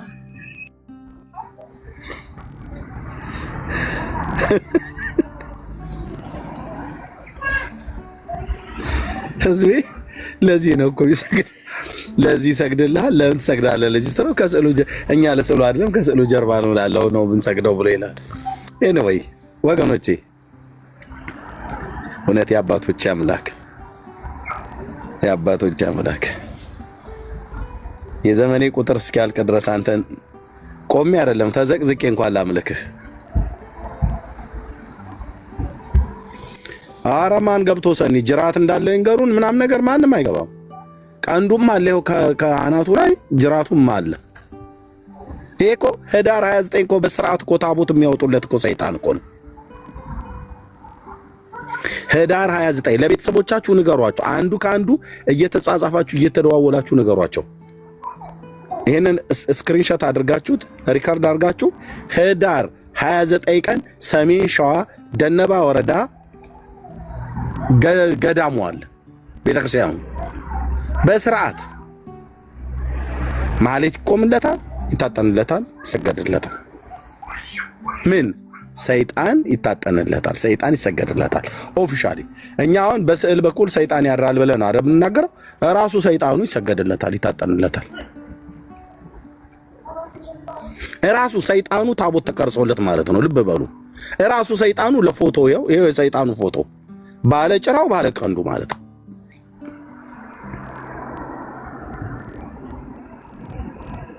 እስቲ ማን የትኛው ነው ገብቶ ውሸታም አንተ ውሸታም ብሎ የሚል ይግባ እስኪ። መጽሐፉን ገድሉን እኔ አይደለሁም ማነብልህ፣ ካህኑ ሲያነቡ አሳያለሁ። አሉ ከታቻው እንዲያቆናቱ ካህናቱ እያየኋቸው ነው፣ ገና አይገቡም። ኤርሚያስ እንዴ ታዲያ ምን እኛ እንጣበስ እንዴ? ምን ቦጣ ልጣበስ እንዴ? እኔ ምን ቦጣኝ ነው ብሎ ምን ቦጣኝ አልጣበስ ይላል። እሺ ሀዳሳ ጌታ ይባርክ። ኤርሚ በጣም ትልቅ ነገር ነው የምትናገረው፣ ግን ጌታ ይጠብቅህ እያልኩ እየጸለይኩ ነው። ገርሞኛል። አንተ እየጸለይኩ ነው። መቼም መጸለይ አልከለከልም። ጌታ በደሙ ይሸፍን። አሜን። ቴንክ ዩ ባሊን ተባረኪ። እሺ ጸልይ። ጸሎት ወሳኝ ነው። ተባረኪ እህቴ። እግዚአብሔር ይባረክ። ኦኬ እሺ አሁን ይሄንን አርዕስት በዘመናችሁ የወንጌል አማኞች በቤት ውስጥ በቤተሰብ መካከል በአማት በምራት በሚስት በባል በጎሳ በዘመድ በሐዘን በደስታ ቦታ ምንም አይነት ነገር ካነሱ እናንተ መናፍቃን ብለው ሲሉ በስርዓት ነገሯቸው። እህቴ ምን ያህል ታውቃላችሁ? እናንተ አጋንንትን እያመለካችሁ እንዳላችሁ ምን ያህል ታውቃላችሁ ብላችሁ በሏቸው።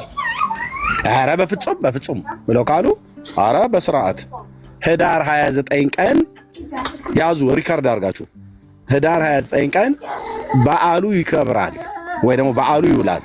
የማን ይህንን ፎቶን ስክሪንሾት አድርጉት። ይህንን ባለጭራ ለአያትሽ አሳያት፣ ለእናትሽ አሳያት፣ ለአባት ለአጎት ለዘመዶች ላክላቸው፣ ገጠር ላሉ ሁሉ። ይሄ በኦርቶዶክስ ተዋሕዶ ቤተክርስቲያን ኦፊሻሊ የሚመለክ ነው።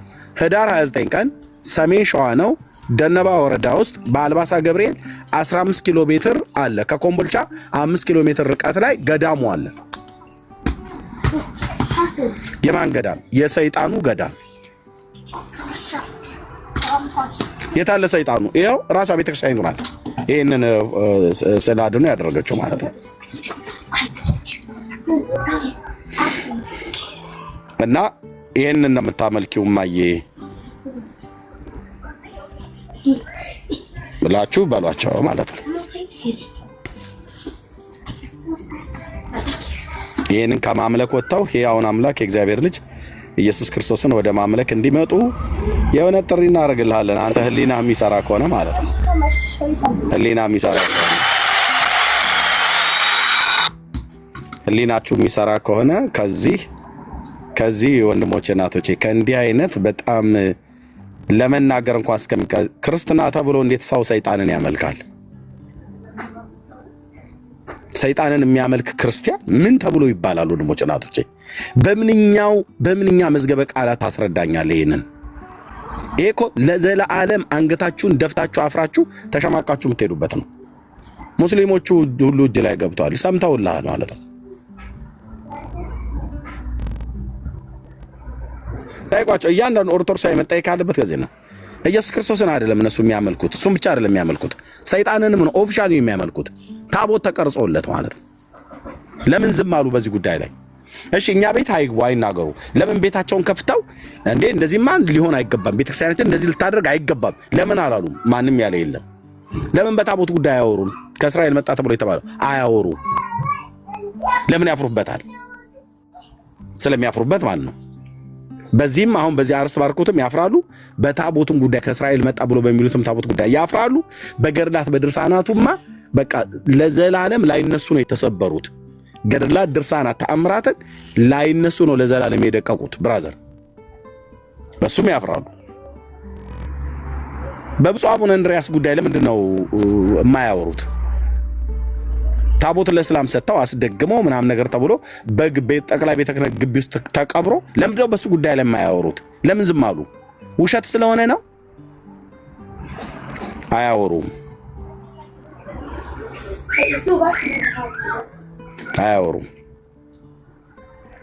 መተው እኛን ሶፍት አበላችሁ ብለው ይሉናል።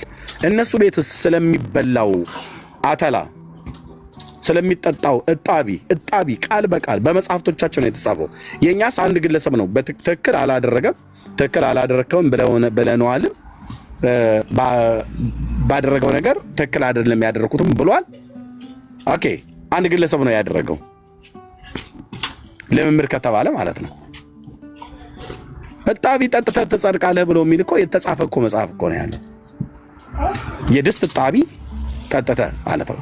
የድስት እጣቢ ብቻ አይደለም የእግር እጣቢ ጠጥተህ በረከት ይደርሳል ብላ የምታስተምር ቤተክርስቲያን ናት። የሰው እግር ጭቅቅት ማለት ነው። ሙጃሌውን ሁሉ ጭምር ቀኑን ሁሉ በካልሲ ሲግማማ የዋለበትን እሱ ታጥቦ በጣም ፍቱና አይደፋም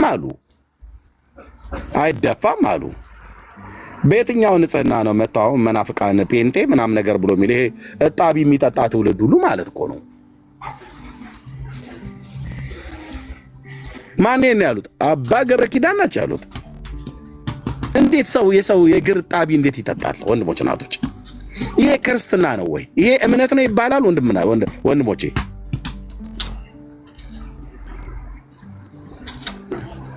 የእግር እጣቢ ገና የካፍንጫ የሚጠረገውን ሁሉ ምናምን ነገር ብለው ሊሉ ይችላሉ። የድስት እጣቢ፣ የጋን እጣቢ ድርሳነ መስቀል ላይ ድርሳነ መድኃኔ ዓለም ላይ ትውከት። ሶሪ እንግዲህ ቁርስ የምትበሉ ሰዎች ካላችሁ የመቃብር አፈርማ አንተ ነው እሱም ሸጋ ነው ብለህ ትላለህ። ትውከቱን በላው ብሎ እኮ ዲያቆን አማኑኤል ሲሰብክ ስቅጠጥ አላለው። በምንኛ የሞራል ብቃት ነው መጣችሁ አንድ ሰው ተሳስቶ ያደረገውን እኛም ትክክል አይደለም ብለን የተቃወምነውን ሶፍት ብላችሁ የምትሉት ማለት ነው። ለምን በእነዚህ ጉዳዮች ላይ ለምን አላወራችሁበትም? ቤታችሁን ከፍታችሁ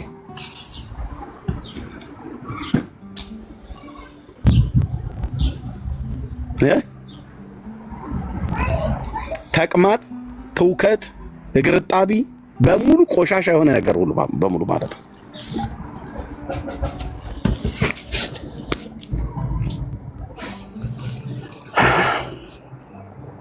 ያው ስለምታፍሩበት አትገቡ።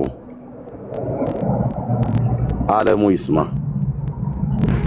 እሺ ቀጥሎ ባለው አርዕስት ላይ ገብታችሁ እንደምታወሩ ተስፋ አደርጋለሁ።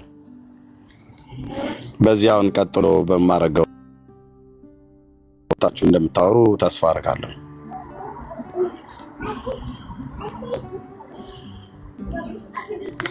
እሺ ጠብቁኝ አንዴ።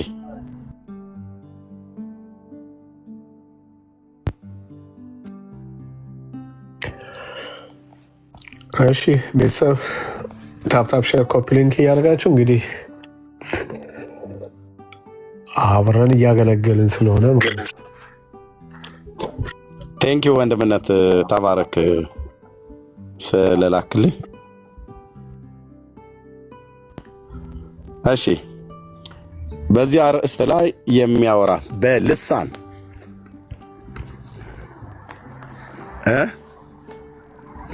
የማርያምና አቡነ ተክለ ሃይማኖትና ማርያም በልሳን እንደጸለዩ ስንት ሰው ያውቃል? ትርጉሙስ ምንድን ነው? ማን ነው የሚተረጉምልን?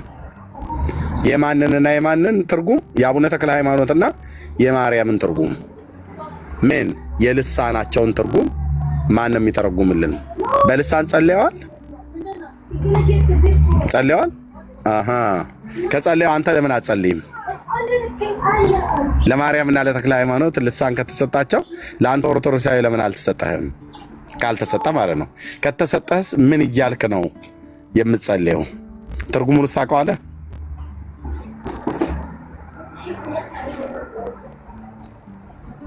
ታብና ኮፒሊንግ ሼር አድርጉት። ጸጋ ይብዛላችሁ። እንቀጥላለን ማለት ነው። በዛኛውም አይገቡም፣ በዚህኛውም ከገቡ እስኪ እናያለን። እኔ መረጃዬን ሰንጄ ነው ቁጭ ያልኩት። ማርያም በልሳን እንደጸለየ ስንት ሰው ያውቃል? ተክለ ሃይማኖት በልሳን እንደጸለየ ስንት ሰው ያውቃል?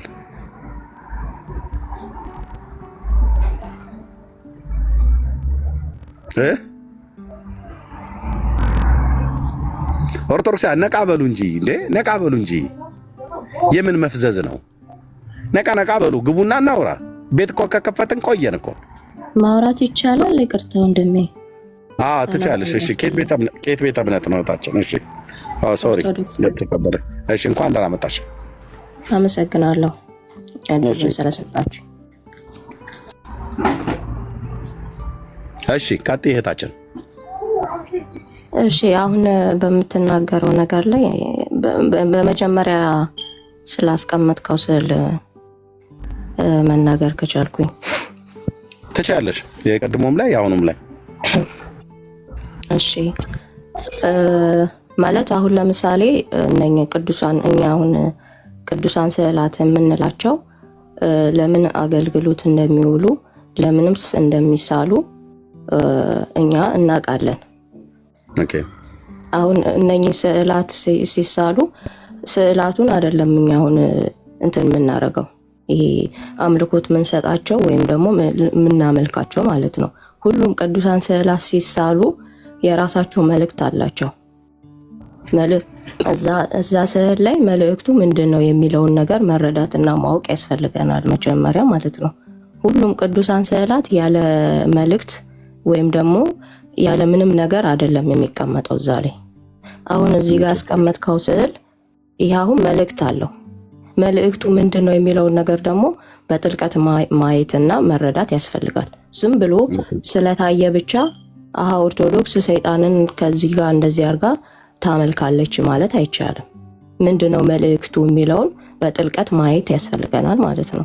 እሺ፣ ስላየሹ ንገሪን። አንቺ በጥልቀት ስላየሹ እኛ በጥልቀት ማየት ምናልባት አልሆነልን ሊሆን ይችላልና አንቺ ግን በጥልቀት አይተሽዋል የምታመልኪው ወይ ደግሞ ለዚህ ስዕል አክብሮት ስላለሽ እና ንገሪን እስኪ በጥልቀት ስላየሽው አንቺ በደንብ ንገሪን። ከተረዳኸኝ ነገርኩህ። ሁሉም ቅዱሳን ስዕላት ሲሳሉ የራሳቸው መልእክት አላቸው። አሁን እኛ አባት ይህንን ሰይጣን ወይም እያመለኩት ሳይሆን ይህንን ሰይጣን የገዙበትን መልእክት ነው የሚያስተላልፈው ማለት ነው። ቅዱሳን አባቶቻችን የኛ አባቶች ማን ነው ይሄንን የገዛው? ይሄንን ሰይጣን የገዛው ማን ነው? ይኸውልህ ወንድሜ ለመረዳት ሞክር። አሁን ለምሳሌ ቅዱሳን ስዕላት ሲሳሉ የራሳቸው መልእክት አላቸው። ሁሉም ዝም ብለው አይደለም የሚሳሉት። አሁን ለምሳሌ አንድ አባት በገድሉ ላይ ማለት ነው። ይኸውልህ አንድ አባት በገድሉ ላይ ያደረጉት ነገር ካለ ያ እንትን ይባላል ማለት ነው። የሰሩት ስራ ካለ ያ ስራቸው ይቀመጣል። ያንን ደግሞ ይሄ በፒክቸሩ ላይ ያለው ማን ነው? ሌሎቹን ቅዱሳት ብለሽ የምታያቸውን ስዕላትን ታይና ይሄ አሁን በስዕሉ ላይ እዚህ ያስቀመጥኩት ማን ነው? እሱ ሁለት ናቸው አይደል? አንደኛው ማን ነው? አንደኛው ማን ነው? በጥልቀት አንቺ ስለተረዳሹ ንገሪን። እኔ እንደ አጠቃላይ ስለ ቅዱሳን ስዕላት ነው እንጂ ማወራው ስለዚህ አይደለም ማወራው።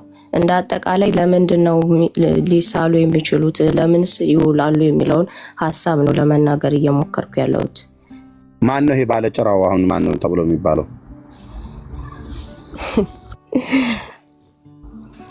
ይኸውልህ አሁን ይሄ ባለጭራው ማን ነው? እኔ ስለሱ አይመለከተኝም ማንም ይሁን ማን ማለት ነው። ግን ቅዱስ ሲሳል የራሱ የሆነ መልእክት አለው። መልእክት አለው ነው እንጂ ብለሽ የምትይ እስካሁን ድረስ ከገባይ ሰዓት ጀምሮ መልእክት አላቸው፣ መልእክት አላት፣ መልእክት አለው ነው እንጂ የምትይው። አሁን የስዕሉን መልእክት ይሄ ነው ወንድሜ። ጥቁር መሆኑ፣ ከሰል መምሰሉ፣ ጭራ ማብቀሉ፣ ቀንድ ማብቀሉ መልእክቱ ይሄ ነው። ይሄ ነው ትርጓሜው። የቀንዱ ትርጓሜ ይሄ ነው። የጭራው ትርጓሜ ይሄ ነው። የመቀመጫው እንደዚህ ሙሉ ሙሉ ብሎ መታየቱም ይሄ ነው። የእግሩም ርዝማኔ ይሁን ቅጥነት፣ የፀጉሩም ክስለት የሚሆን ነጣት ይሄ ነው ብለሽ አልተረጎምሽልንም። ይሄ ደግሞ ቀሚስ ደግሞ መልበሱ ደግሞ ባጠገቡ ደግሞ በግራና ቀኝ አቤቱ ድረስልኝ አይነት እግዚኦ አይነት ነገር ነው የሚለው። እሱም ቢሆን አይኑም ደግሞ ቀድሞች ሙጫለ ምናምን ነገር እያሉ ነበር። ብቻ ግራ አይኑ ላይ ብቻ አይታይም። የግራ አይኑ ብሌኑ አይታይም። ምንድነው ትርጉሙ? አሁን በጥልቀት ትርጉሙ መረዳት ነው ያለባችሁ አልሽን። እኛ አልሆነልንም፣ አልተረዳንም። አንቺ ግን ስለተረዳሽ ልትመልሺ ስለመጣሽልን አንቺ የተረዳሽውን ብትነግሪን እኛ ይገባናል። የእውነት በቅነት እየሰማንሽ ስለሆነ ማለት ነው። በደንብ ሰፋ አድርገሽበት ንገሪን። ሰዓት ደቂቃ አልገድብሽም። የአይኑ እንደዚህ መንሸዋረር፣ የጭራው መውጣት፣ የቀንዱ መውጣት፣ እንጨት መሸከሙ እና እንደዚህ አይነት ተክለ ሰውነት መኖሩ ምንድነው ያለው? ከበስተኋላ ያለው መንፈሳዊ ነገር እኛ ያልደረስንበት ለመድረስም ተስኖን እንግዲህ እኛ መቼስ አንዴ በእናንተ አስተምሮት አሁን እነዚህን ስላላመንን ተሳስተናል። የኛስ እንግዲህ የተሳሳትነው አንድ ፊቱን ተሳስተናል። እንደው ምናልባት ከስተታችን እንድንመለስ ሌሎችም ሰዎች እንዳይሳሳቱ በጥልቀት የዚህ ስዕላት ትርጉሙ ምንድነው ለህዝባችን እስኪ ንገሪያቸው ናርዶስ። እሺ ወንድሜ አመሰግናለሁ። ነገርኩህ፣ የስዕላት ትርጉም መልእክት ስለሚያስተላልፉ ብቻ ነው የሚቀመጡት። ምን እንደሚያስተላልፉት አሁን እኛ እዚህ ያለን 460 ሰው አለን። ቢሃይንድ ባይም ብዙ ሺህ ሰው እየሰማ ነው። ምን እንደሚያስተላልፉት እስቲ ምን አሁን አንቺም እኔም ዝም ልበልና ስዕላቶቹ ምን እንደሚያስተላልፉልን ይናገሩ። ቆይ እንዳትከፍቺ አንቺ ማይክሽን። ስዕላቶቹ ሊናገሩ ነው። አንቺ እስካሁን አልተናገርሽም። ስዕላቶቹ ምናልባት ይናገሩ ከሆነ የሚያስተላልፉት መልእክት አለ ብለሽ ስላሽ ማን አንተ ባለጭራው እንጨት የተሸከምከው እስኪ አስተላልፍ። ምንድነው ለዚህ የምታስተላልፈው እየተባለ ነውና ተናገር። አሁን ሁላችንም ቆይ አንድ ጊዜ አንቺን አይደለም ቆይ ተናገር እንጂ ማይክ ከፍተህ ተናገር። ታስተላልፋለህ መልእክት እየተባለ ነው። ተናገር። አንተ እንጨት የተሸከምከው ሰውዬንም እንደው ከብት ነገር መሳይ ማለት ነው። ሚዩት አድርገህ አትቀመጥ፣ ተናገር። ስዕላቶቹ መልእክት ያስተላልፋሉ እያለች ኦርቶዶክስ እየተናገረች ነው። እሷም አታስተላልፍም፣ አንተም ተናገር።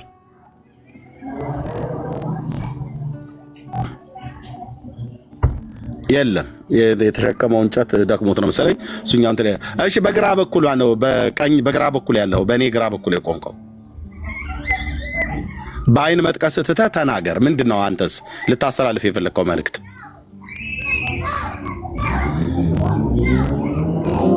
የለም እኮ አይሰሙም እኮ ታለምዬ፣ ምንም አይሰሙም አይለሙም። አትናገሩም እንዴ?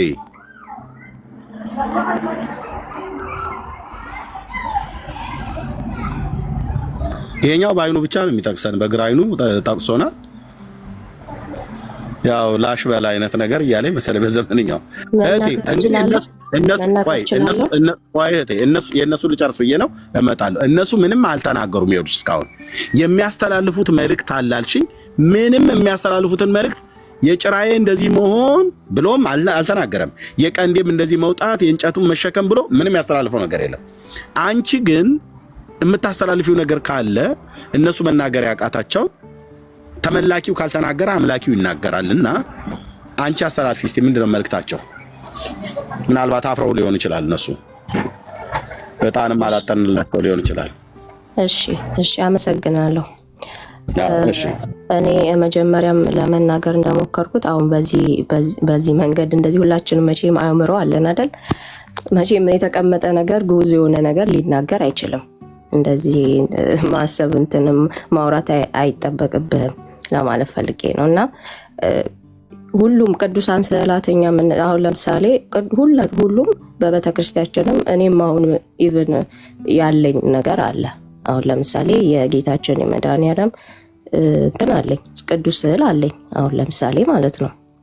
አሁን እሱን ምንድነው አሁን እኔ እሱን ስዕል ስመለከት የመድኃኒዓለም ስዕል ስመለከት ቀይ እንትን የለበሰው ሾክ አክሊል የደፋው እሱን ነገር ስመለከት ለኔ ትልቅ መልእክት አለው። ያ ምንድነው መልእክቱ? ጌታዬ ለኔ ስል ያደረገልኝን ነገር አስታውስበታለሁ። በሱ እሱን እናውቀዋለን። እሱን መጽሐፍ ቅዱስ ስለሚነግረን ከለሜዳው ማለት ጨርቁን ከላዩ ላይ ወስደው ሮማውያን እኮ ሁሉም አሁን ላውራ ታዲያ እያወራሁ እኮ ነው ተሰጠኛል። የጠየቅኩሽ እነዚህ እዚህ በፒክቸር ላይ ያስቀመጥናቸውን ስለ እነሱ ንገሪን ነው የሚያስተላልፉት መልእክት አለ ብለሽ ስላሽ የጌታችን ብለሽ አትበይ። የጌታችንማ እዛ አሁን አክሊለ ሾሁ ቢደረግ የሾህ አክሊል እንደተደረገለት መጽሐፍ ቅዱስ ይነግረናል። ቀይ ከለሜዳ የተባለውን ልብስ ቢያለብሱት የለበሰውን ልብስ ሮማውያኑ ወስደው በመጎናጸፊያ ላይ ዕጣ ተጣጣሉ ብሎ በነቢየ እግዚአብሔር በዳዊት የተነገረው ቃል ለጌታችን ለኢየሱስ ክርስቶስ በሱ ላይ እንደተፈጸመ እናውቃለን። ጌታችን ኢየሱስ ክርስቶስ ላይ የተደረገ ነገር ሁሉ በሙሉ ትርጓሜ ያለው ትርጓሜው መጽሐፍ ቅዱስ ላይ ግልጽ ሆኖ ተጽፏል። እኛ እየጠየቅንሽ ያለነው አሁን ይኸው እዚህ መጥቆራ የሚባል ታቦት የተቀረጸለት የአየር ላይ ጋኔን አለ። ስዕሉ ይሄ ሁለቱም ነው። ሳይጠመቅ በፊት እንጨት ተሸክሞ ቀንድ አብቅሎ ጭራ አብቅሎ ያለው ማለት ነው። ሲጠመቅ ደግሞ ያው በአይኑ እየጠቀሰን በግራ አይኑ የግራ አይኑ አይ ቲንክ ሞጭሟጫ ይሆን ግን ጠቀሳ ይሆን አይዶ ነው ግን ይቅርታ እንግዲህ እንደዚህ ምናልባት በአማልክቶቻችሁ ላይ እንደዚህ ልናገር አይገባኝም። እኔ አሁን በእነዚህ ያላላገጥኩ በማን አላገጥኩ? አሁን እኛ ስለ አማልክት ስለምናምን ስለምትለው ነገር ኦኬ ንገሪኝ። የነዚህን ትርጉም ንገሪኝ። አማልክትና እናመልክ የኢየሱስን አለ የጠየቁሽ የነዚህን ንገሪኝ። እድሉን ሰጥተኛል አይደል? ላውራ ቀጥይ የነዚህን ንገሪኝ ያልኩሽ እኮ አሁን እዚህ ጋር ለምትናገረው ነገር አማልክት ላልከው ነገር እኛ አማልክትን አናመልክም። እኛ ኦርቶዶክሳውያን የምናመልከው እግዚአብሔርንና እግዚአብሔርን ብቻ ነው። ነገርኩህ። ቅዱሳን ስዕላት ሁሉም ስዕል ሲሳል የራሱ የሆነ መልእክት ያስተላልፋል። አንድ ሰው አንዴ እዚህ ጋር ላስቆምሽ። ገባላችሁ? እኔ ነኝ አይደል የምትጠየቁት? ሀሳቤን ልግለጽ። መልእክት ሳይሆን መልእክቱን ተናገሪ እኮ። እኔም እኮ እሱ ነው ለመናገር እኮ እየሞከርኩኝ ነው፣ ግን ልታስወሩኝ አልቻላችሁም። አሁን ይሄ ምስል እዚህ ጋር መርቆሬዎስ የሚባለው የተሳለበት ሁሉም አሁን ለምሳሌ እኛ ገድላት አለ አይደለ? አሁን እኛ እሺ እድሉን ከሰጣችሁኝ ልናገር። አሁን ለምሳሌ አልቋል፣ ሰዓት አልቋል። እድሉን ከሰጣችሁ ልናገር። አሁን ለምሳሌ እኛ ነገር ትርጉሙ ነገር እኮ ልገባ እኮ ነው። ሁላችሁም እንትን እያላችሁ እኮ ልታስወሩኝ አልቻላችሁም። ከይቅርታ ጋር አንዴ ልናገር። አሁን ለምሳሌ መርቆሬዎስ የራሱ የሆነ ገድል አለው። በዘመኑ ሲኖር በህይወቱ ሲኖር የሰራቸው ስለ እግዚአብሔር ያደረጋቸው ወይም ደግሞ ራሱን ለእግዚአብሔር ሰጥቶ ከዓለም ጋር የተጋደለበት ነገር አለ። ገድል ሲባል መርቆሬዎስ ነው ያልሽኝ እቴ? ገድል ሲባል ወይም ደግሞ አሁን ይሄ ስለዚህ የምታወሪንን እንድናውቀው እርግጠኛ እንድንሆን መርቆሬዎስ ነው ያልሽኝ ነው እያልኩሽ ያለሁት። እኔ እኮ እንድትረዱኝ ፈልጌ ለምሳሌ ያክል ነው ያነሳሁት እኮ። ለምሳሌም ቢሆን ማን ነው ብለሽ ያልሽኝ? የሆነ ስም ጠርተሻል። መርቆሬዎስ ነው ያልሽው ነው ያልኩሽ። መርቆሬዎስ ስትይ ሰማሁ መሰለኝ። አዎ መርቆሬዎስ የሚባል አባት አለ። አዎ ለሱ ነው እንደሱ እርግጠኛ እንደሆነ ቀጥይ። እና አሁን እነኚህ አባቶች ማለት ነው አባቶች ባደረጉት ነገር ሲኖሩ መቼም ብዙ ፈተና ያጋጥማቸዋል። ከጠላታቸው ከዲያብሎስ የሚያጋጥማቸው ፈተና አለ። ያንን ሁሉ ፈተና አልፈው ከዚህ ዓለም መቼም ያልፋሉ አይደለ? በዛ ውስጥ ሲኖሩ በፈተና ውስጥ ሲኖሩ እነሱ ደግሞ እንዴት አድርገው ያንን ፈተናውን ማለፍ እንደቻሉ፣ እንዴት አድርገው ምን እንደሰሩ፣ እንዴት እንደበቁ ታሪካቸው ይቀመጣል። ምክንያቱም እኛ እንማርበታለን ማለት ነው። ስለዚህ በዛ ፈተና ውስጥ በዛ ህይወታቸው ውስጥ ደግሞ ያደረጉት ነገር ካለ ታምራት ሊሆን ይችላል፣ ሌሎችም ያ ያደረጉት ነገር ይቀመጣል። በስዕል መልክ ወይም ሊሆን ይችላል፣ ተጽፎም ሊሆን ይችላል። ስለዚህ ያ ነገር ሲሳል ያ አባት ያደረገው ነገር አብሮ ይሳላል ማለት ነው። አሁን ይሄ እዚህ ጋር የምታዩት አሁን ጭራው ምናምን እያልክ የገለጽከው ይሄ ጥቁሩ እሳቸው እያመለኩት ወይም ደግሞ እኛ እያመለክ ነው አይደለም። እሳቸው አምልከውት አይደለም፣ ወይም እኛ እያመለክ ነው እያለን አይደለም አሁን ማለት ነው። መርቆሬዎስ ያልሽኝ ይሄን ነው አይደል? እርግጠኛ እንደሆነ ነው። ለምሳሌ ያክል ነው የጠቀስኩልህ። እንደ ምሳሌ ሁሉም አባቶች የራሳቸው የሆነ ገድል አላቸው።